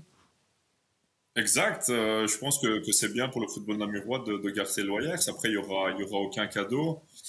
Comme à tous les adversaires en tant que tels. Mais voilà, on aura à cœur de jouer aussi. Je sais qu'au match aller, ils avaient à cœur de vouloir nous battre. Et donc, voilà, nous, on est un peu arbitre de tous les clubs namurois actuellement, mais on ne fera de cadeau à personne.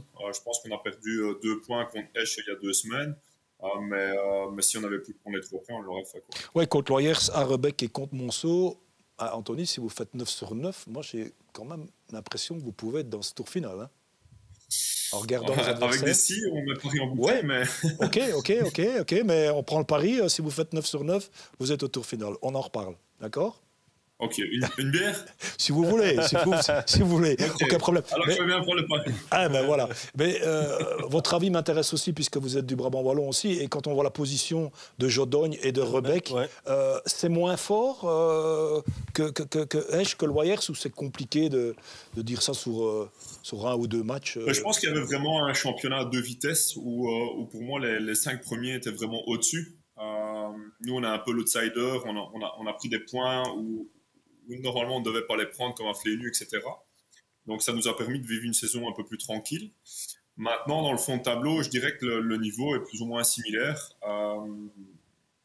C'est difficile à dire qui va se sauver. Je pense que ça va se jouer sur des détails, que ce soit Esch, Rebec ou Jodogne. Mais maintenant, étant donné que je suis dans le Namurois, j'espère clairement que Esch et Loyers pourront se sauver parce que c'est des beaux derbies à jouer pour nous l'année prochaine. Loyers d'ailleurs qui est en tête de la tranche 3 pour le moment avec deux autres équipes, 10 Ah points. Ouais, 10 points sur 15 pour cette équipe de Loyers. Et puis on se doute comme entre voisins si proches, il doit y avoir la rivalité quand même, non pour dimanche. Ben, moi, je ne la connaissais pas, mais c'est clair que quand on a été là-bas, que ce soit peut-être moins les joueurs, mais dans la buvette, parce qu'on a quand même fait la fête là-bas, j'ai entendu dire qu'il y avait quand même une grande rivalité entre l'Arquet et Loyers. Après, on ne fera pas de cadeau. C'est clair qu'on va jouer notre coup à fond. Allez, si on regarde dans le chat, on a Benjamin Legrand, l'ancien gardien de Grandlay et futur portier de Rennes, si je dis pas de bêtises, qui nous dit coucou Bello, est-ce que tu mettais plus de buts au Boscaille, donc le stade de Wallin, ou au domaine du Blé? Il faut préciser ce qu'est le. Ma femme n'est pas loin, faites gaffe. Allez, Anthony, tu précises ce qu'est le domaine du Blé? Aucune idée, ça doit être un club de vacances ou quelque chose, aucune idée. Allez, on te laisse ton joker pour le coup. Michael Noël qui nous dit il est plus électron libre que numéro 10, il ne tient pas en place. C'est vrai que malgré mon âge, j'arrive pas à rester dans cette position de 10. J'ai toujours été un peu partout et je me déplace quand même pas mal sur le terrain. D'ailleurs, on a reçu il n'y a pas si longtemps que ça les capteurs qui nous permettaient de connaître la distance sur un terrain. Et je pense que j'étais dans les premiers. Donc voilà, c'est mon jeu. Je demande trop le ballon, j'aime trop la balle pour rester dans un poste. Donc voilà, je fais les courses nécessaires pour mes coéquipiers, quoi. Romain Gérard, aussi à l'aise en interview que sur le terrain. Romain, ton ancien coéquipier à Perouet, ça? C'est ça? Très très bon joueur. C'est quelqu'un que j'aurais voulu prendre dans tous les clubs où j'ai été. C'est un de mes tout bons amis. Je pense qu'il n'a pas eu la chance qu'il devait avoir au début de saison avec Brand. Mais maintenant qu'il est en place, c'est difficile de le bouger. C'est quelqu'un de très complet. C'est quelqu'un d'introverti et timide, donc on ne le sort pas du lot dans un groupe. Mais par contre, quand on l'a avec soi, c'est vraiment très très bien. Ah, qui pourrait être champion alors? Ouais, très clairement. Je pense que, hormis grosse surprise, tous mes amis de Brand, que ce soit dans Salès, la Rotonda, je suis très content pour eux qui peuvent encore vivre un titre parce que voilà, c'est des joueurs que j'ai vraiment grandement apprécié jouer avec eux dans mon passé. On a battu 5-1 là-bas à Brenne et c'était 1-1 à l'Arquet. Ouais, ça a fait très mal, mais voilà, il y avait une classe de différence. Chez nous, on a fait 1-1 et on méritait même plus, je pense. Mais chez eux, on a pris vraiment une claque et ils ont montré clairement que c'était une des meilleures équipes du jeu. Ouais, et vous allez gagner à Flénu, qui est le deuxième, là, tout près de Brenne. Et puis chez vous, vous prenez une claque, 1-5 contre Flénu. Ouais, c'est clair. Moi, j'étais au ski, donc j'ai pas participé à ce match-là. mais c'est clair que voilà, là-bas, on a fait un gros match à Flénu. Et chez nous, je pense qu'on a pris ce match, d'après les échos, un peu trop à la légère. Et ouais, on a pris une claque de nouveau, quoi. Et si on regarde un peu le calendrier de Brenne, pour aller chercher le titre, ils vont comme devoir vraiment batailler ferme. Ils reçoivent Tertre-Ortrage, ils se déplacent au Sporting Bruxelles, ils reçoivent Evere, et puis ils se déplacent à Esch, qui ne sera peut-être pas encore sauvé. Hein. Ouais, j'avais pas les informations là, ça va pas être facile, mais je pense que Flénu a un calendrier difficile aussi. Hein. Donc là, il faudra tout simplement jouer en champion. Il faudra jouer en champion et pas jouer défensif. Je pense que c'est la force offensive de Brenne peut battre n'importe quelle équipe cette année. Je pense qu'ils doivent jouer leur coup à fond et pas calculer, quoi. Et si Tertre est battu à Brenne, ce qui paraît très logique, vous devez gagner contre Loyers pour revenir à un petit point. Hein, et on est près de mon pari. Hein. Ouais, je tiendrai mon pari si l'Arquet est au tour final, mais clairement, voilà, nous, si la petite cerise sur le gâteau, elle est là, on la prendra, évidemment, mais c'est pas une priorité en soi. Bon, on a déjà hâte d'être dimanche. En tout cas, ce sera un match que vous pourrez suivre hein, forcément sur Bookie Media. Un résumé vous attendra à 19h dans notre émission en direct Le Sport. Anthony, au niveau des contrats, tu as déjà signé pour l'Arquet la saison prochaine ou alors pas encore? Non, si, j'ai déjà donné mon accord. Je pense que j'étais un des premiers à avoir donné mon accord. C'était important de montrer au groupe et à Thibaut que voilà, je comptais là-dessus l'année prochaine et que le fait que je signe, peut-être que ça a influencé d'autres joueurs à se prononcer assez rapidement aussi. Je pense que Thibaut me fait confiance aussi et me parle des futurs transferts ou transferts qui ont été réalisés. Et voilà, je pense qu'il apporte vraiment un plus. Le duo avec, on va en reparler avec Michael Noël qui part malheureusement à Ligny l'année prochaine. C'était un duo vraiment de choc. Et j'ai vraiment beaucoup apprécié cette année à l'Arquet, donc ça s'est fait naturellement que je signe pour l'année Sur prochaine. papier, pourtant, Philippe, c'était un pari quand même. Thibaut Vandeloise qui débarquait là à l'Arquet comme T1, avec par contre Michael Noël qui lui avait eu une expérience de T1 pendant plusieurs années, qui devait être relégué comme T2.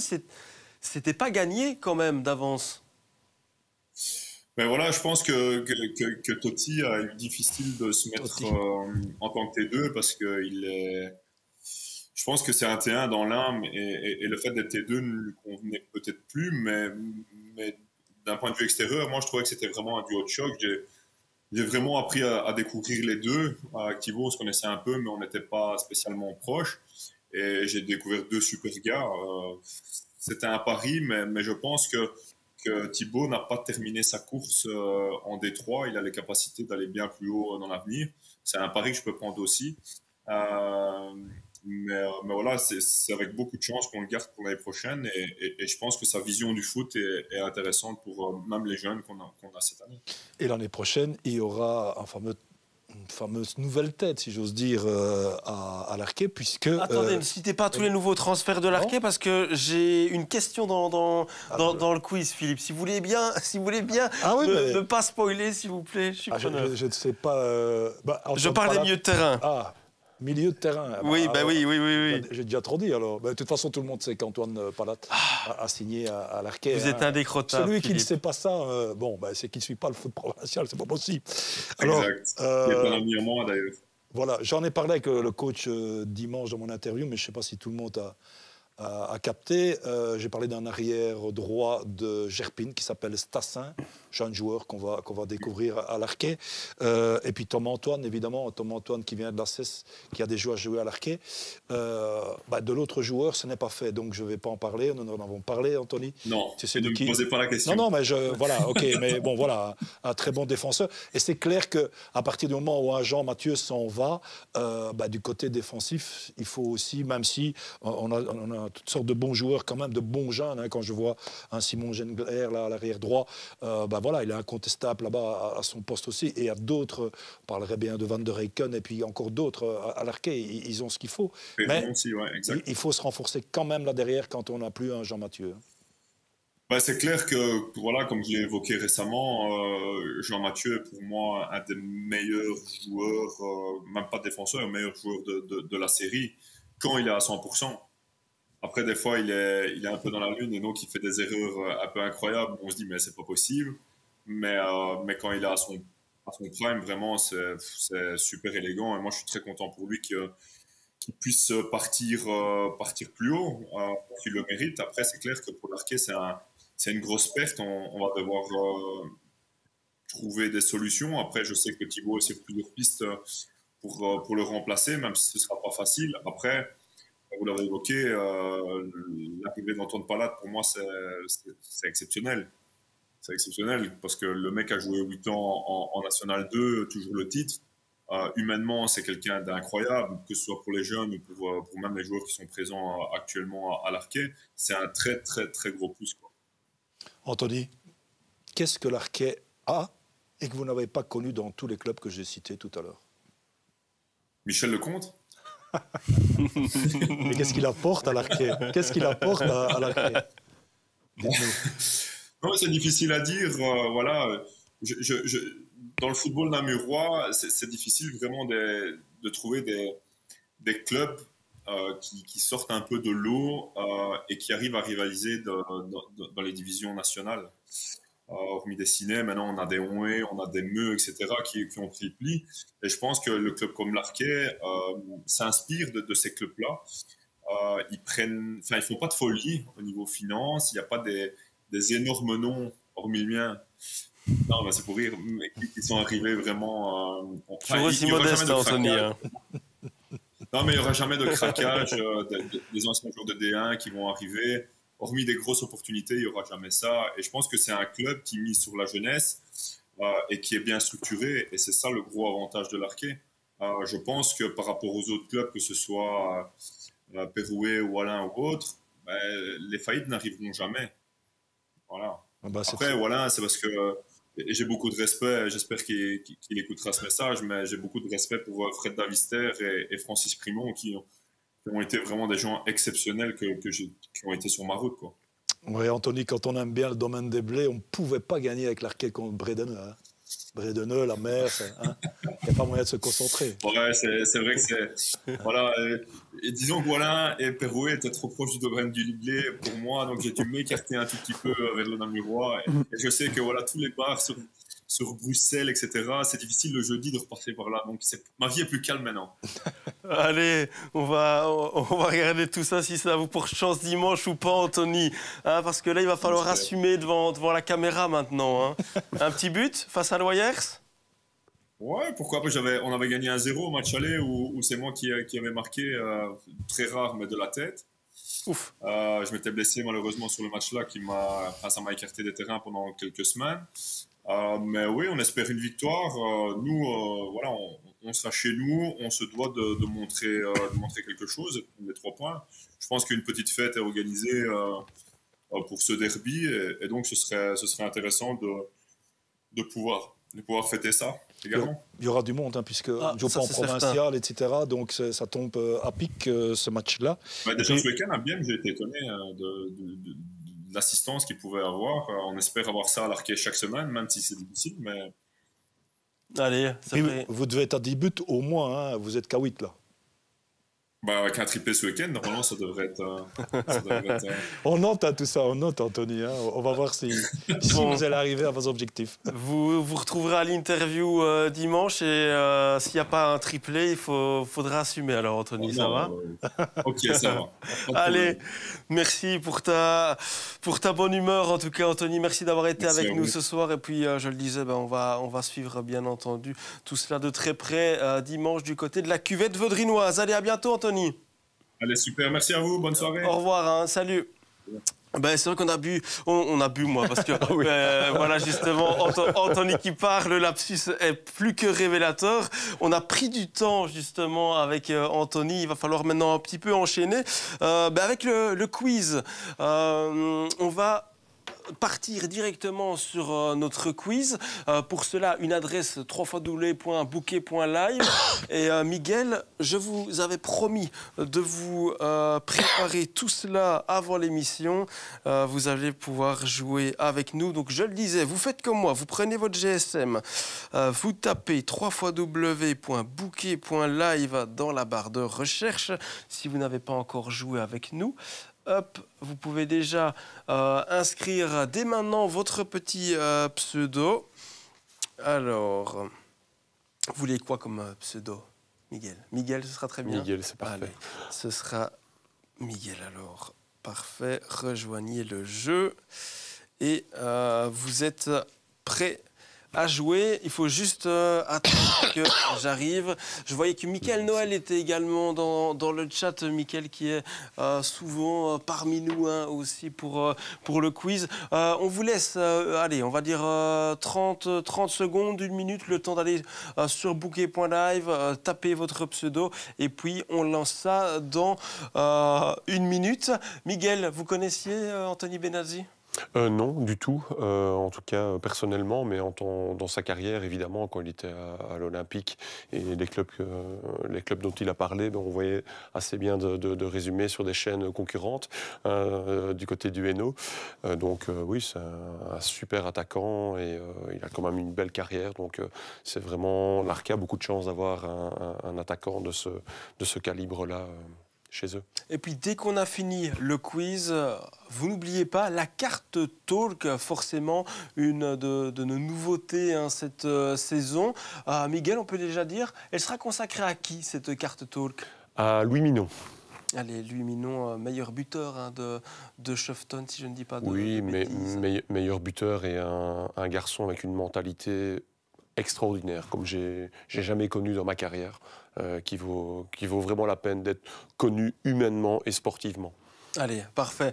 On a tout ça en tête. On va bientôt passer à la carte Talk. Mais avant ça, allez, c'est parti. On débute ce quiz. 20 secondes pour répondre. Donc, ça va très, très vite. Pour quel club le meilleur buteur de Nîmes et révélation de la saison en P1, Martin Forlay, jouera-t-il la saison prochaine? Celle-là, vous l'avez en plus, Miguel. Oui, si on nous a bien écoutés jusqu'ici, il y a des réponses qui vont tomber facilement. Ben oui, ça c'est certain. C'est ça qui est bien.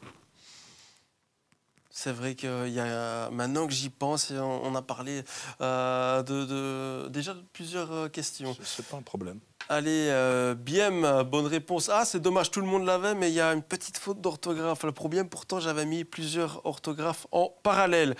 Allez, énormément de bonnes réponses. On va passer directement à la 12e question. Quel joueur originaire de Mettey était titulaire avec les Diablotins, les U21, lors de la victoire 4-0 face à Andorre en amical? Est-ce que c'est Joachim Imbrex? Est-ce que c'était au GC? Est-ce que c'est Mathis Servet?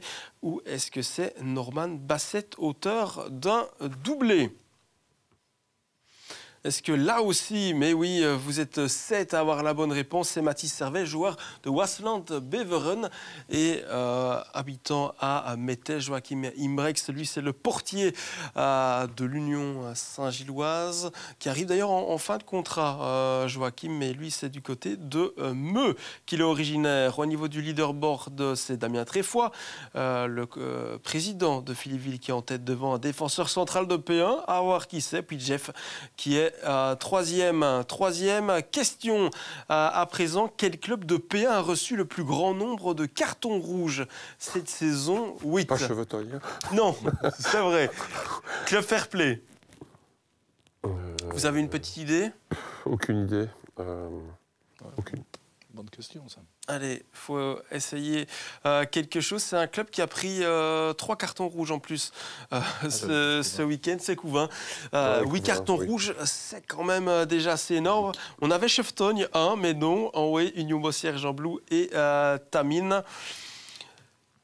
4 bonnes réponses, et Damien Tréfoy qui enchaîne d'ailleurs, tout comme le défenseur central de P1 et Jeff. Un trio de tête qui se dégage déjà. 4e question, toujours en P1. Quel joueur de champ comptabilise-t-il le maximum de minutes jouées depuis le début de saison? 2430, c'est le seul. Tout le reste, ce sont des gardiens. Je t'ai teasé tout à l'heure. Oui, aussi, exactement. Vous avez la bonne réponse, je n'en doute pas, Miguel. Est-ce que c'est Juan Doni? Est-ce que c'est Jules Olivier, Julien Dessart ou Arnaud Hébet? 3, 3, 2 et 2. Et c'était Juan Doni, le défenseur central du Condrusien, présent dans l'équipe type de Miguel. On enchaîne avec une 5e question à présent. Lequel de ces 4 joueurs n'a pas marqué ce week-end dans le derby namurois de Détroit à ACFF entre Biem et Arquet? Est-ce que c'est Maxime Lambert? Est-ce que c'est François Mestrio? Est-ce que c'est Tanguy Youngers ou Simon Gengler? Attention, n'a pas marqué. Philippe, vous y étiez. Là, vous pouvez... Allez, 0, vous pouvez nous dire, c'est qui? Eh ben oui, Tanguy Jonkers, il n'a pas marqué et Gengler non plus. Si, Gengler a marqué. Simon a marqué. Simon a marqué, exactement. Philippe, vous étiez au match? Phase arrêtée alors. Non, Simon n'a pas marqué. Attendez. Il y a Farikou, le 1, oui. Le deuxième, Gengler, et le troisième. Non, le deuxième, c'est Mike Brassard qui a. C'est le troisième, ça. C'est le but de la victoire, la demi-volée. Ah oui, juste. Le deuxième. Je crois que c'est moi qui commentais le match, Philippe. Bah oui, mais j'ai un petit... Allez, on va vérifier tout ça. Mais en tout cas, sur la feuille de match, c'était bien Simon Gengler qui était renseigné. Et donc, vous êtes 2 à avoir la bonne réponse. Ce n'est pas Tanguy Jonkers. Et tout cela, ça profite à Jeff, qui est le seul à avoir la bonne réponse du top 5. Vous avez raison, ça me revient maintenant. Ah, ben voilà, Philippe. Bon, allez, vous avez les applaudissements de José Mourinho. Ouais. 6e question à présent. Quelle équipe domine la tranche 3 de P3 avec 6 victoires et un match nul sur les 7 rencontres disputées jusqu'à présent? Est-ce que c'est Philippeville, le club de Damien Tréfoy? Est-ce que c'est Nimbe, Biembe ou Jemep? En P3A, donc, et pour l'anecdote, Philippeville a fait une bonne affaire encore ce week-end et se dirige droit vers le titre. Non, ce n'est pas Philippeville, non, ce n'est pas Biembe, mais c'est bien le Sporting Excelsior Jemep.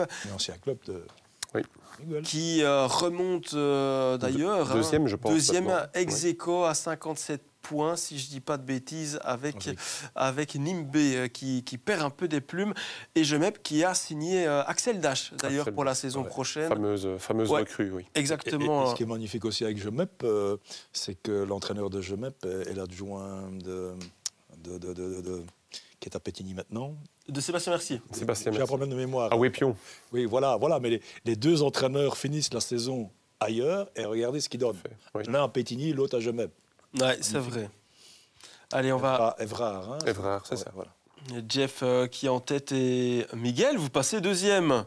Pas mal, attention, vous allez peut-être pouvoir jouer pour la victoire. 7e question, combien de buts a planté le meilleur buteur de P3 ?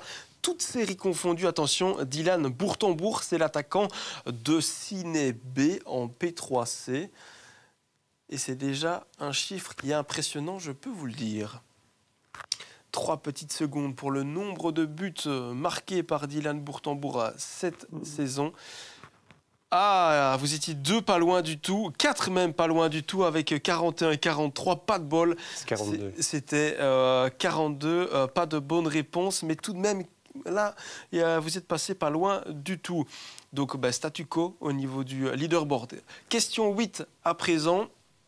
Quel milieu de terrain évoluera aux côtés de Tom Antoine la saison prochaine à l'Arquet? Si vous avez écouté Philippe, vous avez la bonne réponse. Est-ce que c'est Virgile Dubois de Honway? Est-ce que c'est Antoine Palatte de Meux, Elliot Moléon de Esch ou Kim de Tienne de Namur? Bon là, j'espère que des bonnes réponses. Ah, il y a un Kim de Tienne dans le tas. Il y a quelqu'un qui n'était pas à l'écoute. Allez, 9 bonnes réponses pour Antoine Palatte. Statu quo donc au niveau du top 5. 9e question, l'avant-dernière. Quel était le score de Couvin-Mariembourg-Rhin après 5 minutes de jeu? Petite info, le score final est de 2-7. Est-ce que c'était 0-3? Est-ce que c'était 0-1? Est-ce que c'était un but partout? Ou est-ce que c'était 2-0? C'est une petite stat assez particulière. Lorsqu'on sait que le score final est de 2-7, c'était 2-0 pour Couvin-Mariembourg après 5 minutes de jeu avant de complètement question, hein. S'écrouler. C'était parce que c'était 2-0 que vous avez posé cette question. Quand même, Philippe. Hein. Ouais. Mais d'ailleurs, je vois que Jeff, qui était leader, se fait voler la première place par Miguel. C'est mon esprit de compétition, ça. Il n'y a vrai rien à faire. Oui. Allez, 4 petits points d'avance. La lutte est acharnée pour la première place. Il y a encore le défenseur central de P1 et Damien Tréfoy qui peuvent jouer cette première place. Danny Verkamer, 5e, et un petit peu loin, mais intègre le top 5. Toute dernière question. Attention, la première place est en jeu. Avalanche disputera le tour final en P2B. Mais quel est son bilan comptable depuis le 27 octobre? Est-ce que c'est 20 points sur 48? Est-ce que c'est 28 sur 48? Est-ce que c'est 18 sur 48?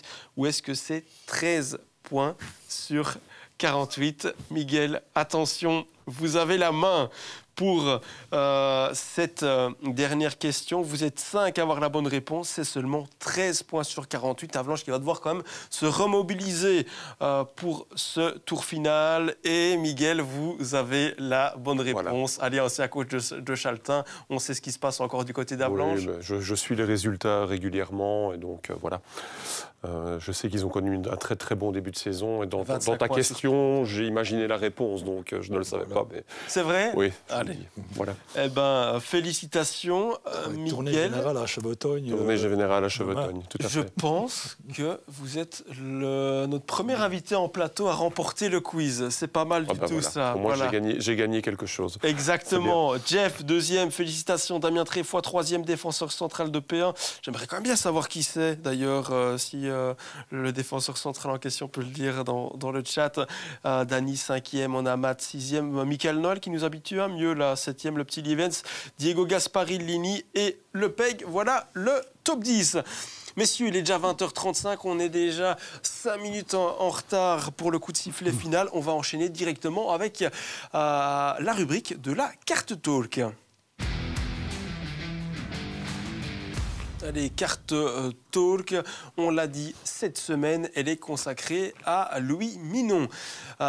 Fidèle parmi les fidèles de Shofton, milieu central, meilleur buteur, je pense qu'il en a inscrit 18 de buts. 17. 17, allez, comme Martin Forlailly, ça. Est-ce que actuellement, il faut quand même le préciser. Oui, on va le préciser. Gravement blessé à la suite d'un contact à la dernière minute lors du match contre Meubé. Donc voilà, sur un pénalty qui n'a pas été sifflé, mais ça c'est anecdotique surtout. Ce qui est important, c'est la santé du garçon.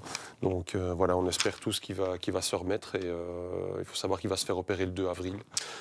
Donc j'ai justement eu lui au téléphone hier qui me disait que les ligaments croisés n'étaient pas touchés. Ils sont toujours là. Par contre, c'est le latéral externe qui est blessé. Ça. Forcément, on le sait, c'est toujours une sale blessure. Bon... On sait qu'il pourra aller près de son frère, Paul, qui est kiné, qui pourra peut-être le retaper assez rapidement. On lui souhaite, en tout cas, à lui, Minon, mais c'est fini. Il met un terme à sa carrière. C'est vraiment dommage, parce que c'est vraiment un gentleman, comme je l'ai dit auparavant, et c'est quelqu'un qui ne méritait absolument pas de terminer là-dessus. Comme ça. Ça me fait vraiment beaucoup de peine, et ça peine tout le monde dans le club de Chevetogne, en tout cas. Vous pensez que vous pourriez peut-être arriver à le faire changer d'avis d'ici la saison prochaine? Écoutez, c'est beaucoup trop tôt. Il avait des objectifs. Moi, ce qui me peine surtout, c'est qu'il avait des objectifs professionnels. Donc, il allait devenir pompier. Et c'est la raison pour laquelle il a mettre sa carrière de footballeur entre parenthèses pour réaliser son rêve d'enfant. Et j'ai envie de dire, c'est remis dans un an. Mais voilà, moi, ce qui m'importe, c'est qu'il se retape, qu'il soit en bonne santé. Le foot, c'est complètement secondaire et il décidera lui-même, il est assez grand, que pour savoir si oui ou non, il va quand même refouler les terrains l'année prochaine en attendant de repasser ses examens ou pas. Donc voilà, mais la priorité, c'est son état de santé. Il a 28 ans, hein, il est encore jeune, hein. Exactement, il est encore jeune et en tout cas, on lui souhaite de vite récupérer à lui. Vous connaissez un petit peu le principe de la carte talk? Un petit peu, oui. Vous allez devoir donner des cotes et des notes donc, à lui par rapport tout d'abord à l'attaque-défense, ensuite la technique et puis le physique. Attention, vous ne pouvez pas mettre 2 fois la même dizaine. Donc ça, c'est la petite particularité. Note globale pour l'attaque et la défense. Ok, attaque-défense, je vais mettre 95. Milieu de terrain très complet. C'est un vrai box-to-box qui attaque aussi bien que ce qu'il ne défend. Il est toujours généreux dans l'effort. Il ne s'arrête jamais. C'est vraiment un vrai box-to-box. Il n'y a pas d'autre mot dans toute sa splendeur. Allez, 95, donc attaque-défense pour Louis Minon, capable d'être décisif des deux côtés du terrain. Tout à fait. Au niveau de la technique? La technique, je vais mettre 89. En plus de ce volume de jeu, c'est quelqu'un qui est très très juste techniquement, qui a un toucher de balle et un contrôle de balle, un premier contrôle. Il se met toujours dans le sens de la marche. C'est impressionnant. Il ne perd quasiment jamais de ballon. Le seul peut-être petit bémol qu'on peut lui donner, c'est ses passes longues. Le jeu long, pour lui, reste perfectible. Mais pour moi, c'est un joueur qui est très, très, très, très, très complet. On part déjà sur une belle note, hein. 89 en technique. Oui. Et alors, en physique, sa cote la plus basse? Oui, mais alors, pourquoi j'ai choisi le physique? Parce que si je veux être très, très honnête, je vais lui mettre 90 partout, parce qu'il sait tout faire, et physiquement, c'est aussi une machine. Mais je parle plus par rapport à tous ces petits pépins qu'il a connus pendant sa carrière. Et je sais qu'on n'en parle pas beaucoup, mais il devait se préparer énormément avant chaque entraînement, se préparer énormément avant chaque match, notamment avec ses petites balles de tennis sur les conseils de Paul. C'est quelqu'un qui a connu des blessures et qui était assez fragile à certains endroits de son corps. Et il a dû vraiment, vraiment prendre sur lui que pour être performant cette saison.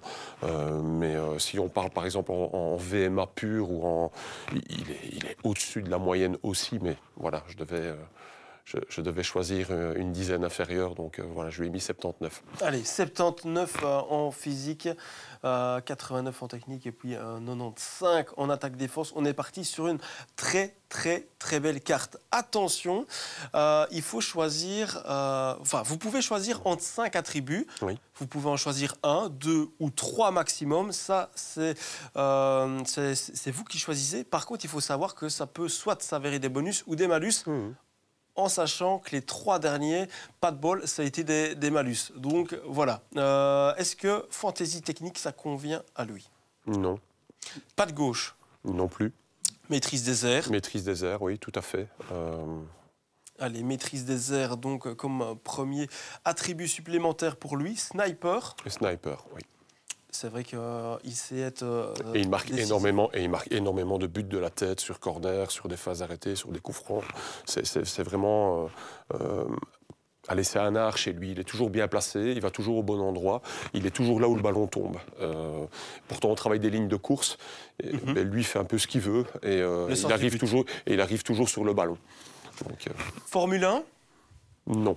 Pas spécialement. 2 attributs donc pour Louis Minon, maîtrise des airs et sniper. On va donc voir au niveau de l'informatique, de la régie, de l'algorithme, voir un petit peu la note finale qu'on va avoir pour lui. Mais là, on est parti en tout cas sur une très belle carte et ça montre aussi, 89 de note générale pour Louis Minon avec maîtrise des airs et sniper. Vous vouliez partir sur un 90 de base, vous n'êtes pas loin. Oui, mais... Très honnêtement, je pense que c'est le joueur le plus complet qu'il y ait en P1. C'est quelqu'un qui est, selon moi, sous-estimé. C'est vraiment un joueur qui a le niveau de la D3. Et lui est très humble, il ne le dira jamais. Je crois qu'il ne s'en rend même pas compte lui-même. Mais c'est vraiment quelqu'un qui, humainement et sportivement... a des qualités, mais énormes. Ça va être un grand vide, en tout cas, son départ dans le vestiaire à Chevetogne. Vous disiez que sous-estimé, il aurait pu jouer plus haut, lui. Oui. Est-ce que c'est justement son amour pour le club, pour Chevetogne, qui peut-être lui a barré la route d'autres clubs? Mais peut-être, je ne sais pas. Il faudrait peut-être un jour lui poser la question. Mais il y a quelque chose de très vrai dans ce que tu dis. Il a un amour, c'est vraiment viscéral, c'est dans son ADN, c'est dans son sang, ce club de Chevetogne. Et c'était la même chose pour Paul Minon et les anciens dont je parlais tout à l'heure. C'est la même chose maintenant avec Julien Dessart, avec Simon Desbonnat.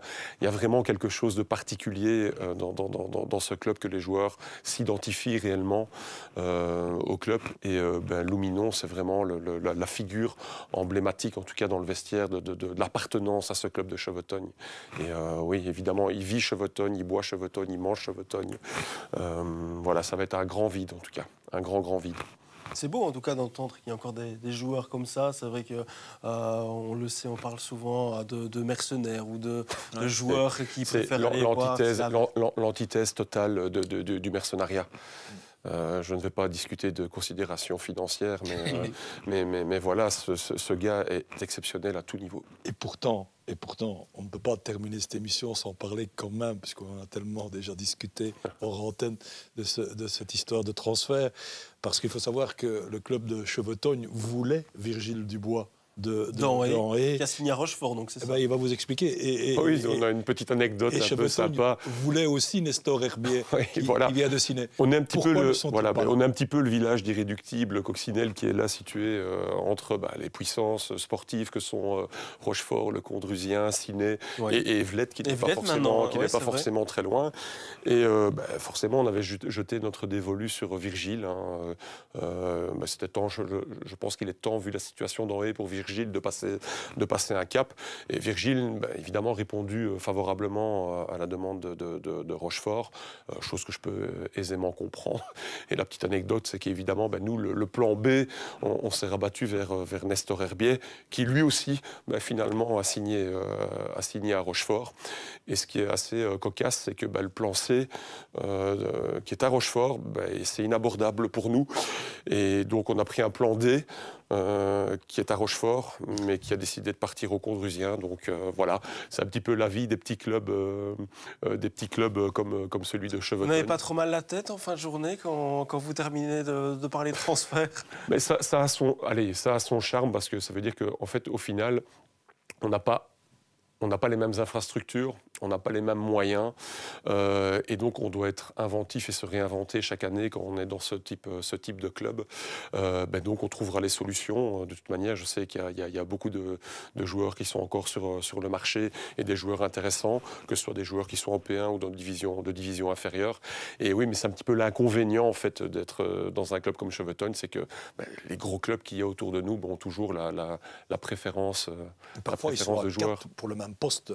Mais c'est une problématique réelle. Je comprends, je n'ai aucun grief contre ces clubs qui font des transferts, bien évidemment.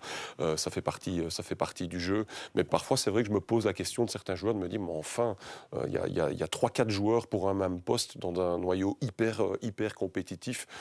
C'est peut-être bien de venir parfois un peu aussi à Chevetogne pour gagner beaucoup plus de temps de jeu, et peut-être gagner un peu moins, mais en tout cas avoir beaucoup plus de temps de jeu, qui est à mon avis d'abord l'ADN de ce que doit vouloir un joueur de football. On a parlé de Bourg-en-Bourg tout à l'heure, 41 buts là, je ne sais plus, du côté de Ciné. 42 exactement. Oui, mais les joueurs de Ciné et les joueurs du Condrusien et les joueurs de Rochefort sont inabordables pour un club comme Chevetogne, donc ça ne sert même un jour de P3, vous pensez? J'ai pas envie de rentrer dans ces considérations-là. Dylan Bourg-en-Bourg est un super joueur. Je n'ai aucun doute sur le fait que Damien Trimboli compte sur lui l'année prochaine pour la P2, où il mettra encore 25-30 buts facilement, je pense. Donc voilà, on a d'autres pistes et on trouvera. Mais c'est vrai qu'il faut être inventif, et ça fait partie du charme aussi du métier de coach dans ces clubs-là. D'autres pistes, ça veut dire quoi? Peut-être aller chercher des joueurs qui performent en P2, qu'on sent justement qu'ils ont le niveau de franchir un palier, comme je l'ai fait votre gardien. Hein. Je l'ai fait cette année avec Louis Grodan, Jonas Guillaume, Sébastien Kuhn notamment. On a Bastien Bartholomé qui va rejoindre le club. Bastien, je pense qu'aujourd'hui est clairement le meilleur gardien de la P2. Il sort de 5 saisons en P2. Il faut savoir que Bastien, je l'ai connu à l'époque. À l'Arquet, je l'avais mis comme deuxième gardien, il avait 16 ans, avec Simon Gengler et Arthur Delmarcel. D'ailleurs, je les ai fait monter à 16 ans dans le noyau de l'équipe première à l'Arquet. Et était deuxième gardien derrière Guillaume Florival, qui sera son entraîneur des gardiens à Chevetogne. Donc oui, on fait des paris sur des promesses, sur du long terme. Mais parfois, même ces promesses-là sont difficiles à aller chercher, parce qu'il y a beaucoup de demandes. Allez, merci beaucoup en tout cas d'avoir été avec nous. Mais Philippe, oui. Pour terminer sur le chat, Guillaume Collinet, un véritable gentleman de notre province. Miguel, tout simplement un exemple à suivre pour chaque coach.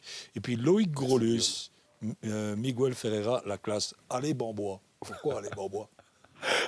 Parce qu'on s'est retrouvés, oui, dans tous les clubs que tu as cités, avec Loïc, on s'est retrouvés une année, je pense que j'avais eu les ligaments déchirés, ligaments de la cheville, je pense. Je devais avoir 28-29 ans. Et j'ai été faire une saison pour m'amuser en P3 à Bonbois avec Fred Marshall, si je me souviens bien, Vincent Ouan. Et j'ai eu la chance de rencontrer Loïc à cet endroit-là. Et c'est Loïc, c'est quelqu'un pour qui j'ai eu beaucoup d'affection. Et je le salue d'ailleurs. Joueur de Lustin, lui, cette saison Non, c'est son fils qui est à Lustin. Ah, voilà. Il a un fils qui est dans le noyau de l'équipe première de Bienne et un qui est à Lustin. Je me demande même s'il ne part pas, mais je ne sais plus où. Oui, c'est possible. Voilà, mais avec la mémoire que j'ai ce soir, je ne vais pas vous le retrouver. Pas de souci. Merci en tout cas, Philippe. On sait qu'on peut compter sur vous chaque semaine. C'est toujours très précieux. Merci également à Miguel d'avoir été avec nous ce soir. Très chouette entretien avec en grand tout cas. plaisir. Et forcément, on ne manquera pas non plus de suivre ce duel pour le top 5 avec Chauveton, avec Nîmes, avec Meubé. Peut-être Spi aussi. On le verra dans les prochaines semaines. Pour rappel, donc pas de foot provincial ce week-end. Mais on aura tout de même 4 matchs. Moi, je fais 4 comme ça, je ne vais pas aller bien loin. 4 matchs au programme pour le sport. On aura les dames de Loyers en National 1, match très important pour le maintien face au White Star Woluwe. On aura 2 matchs de Détroit à CFF avec le PAC Buzet-Bième et puis le derby namurois entre Arquet et Loyers. Et alors, on terminera par une demi-finale de Coupe de la Province entre l'Arquet et Bourrin. Tout cela ce dimanche à 19h sur Bouquet Média. D'ici là, portez-vous bien. À bientôt.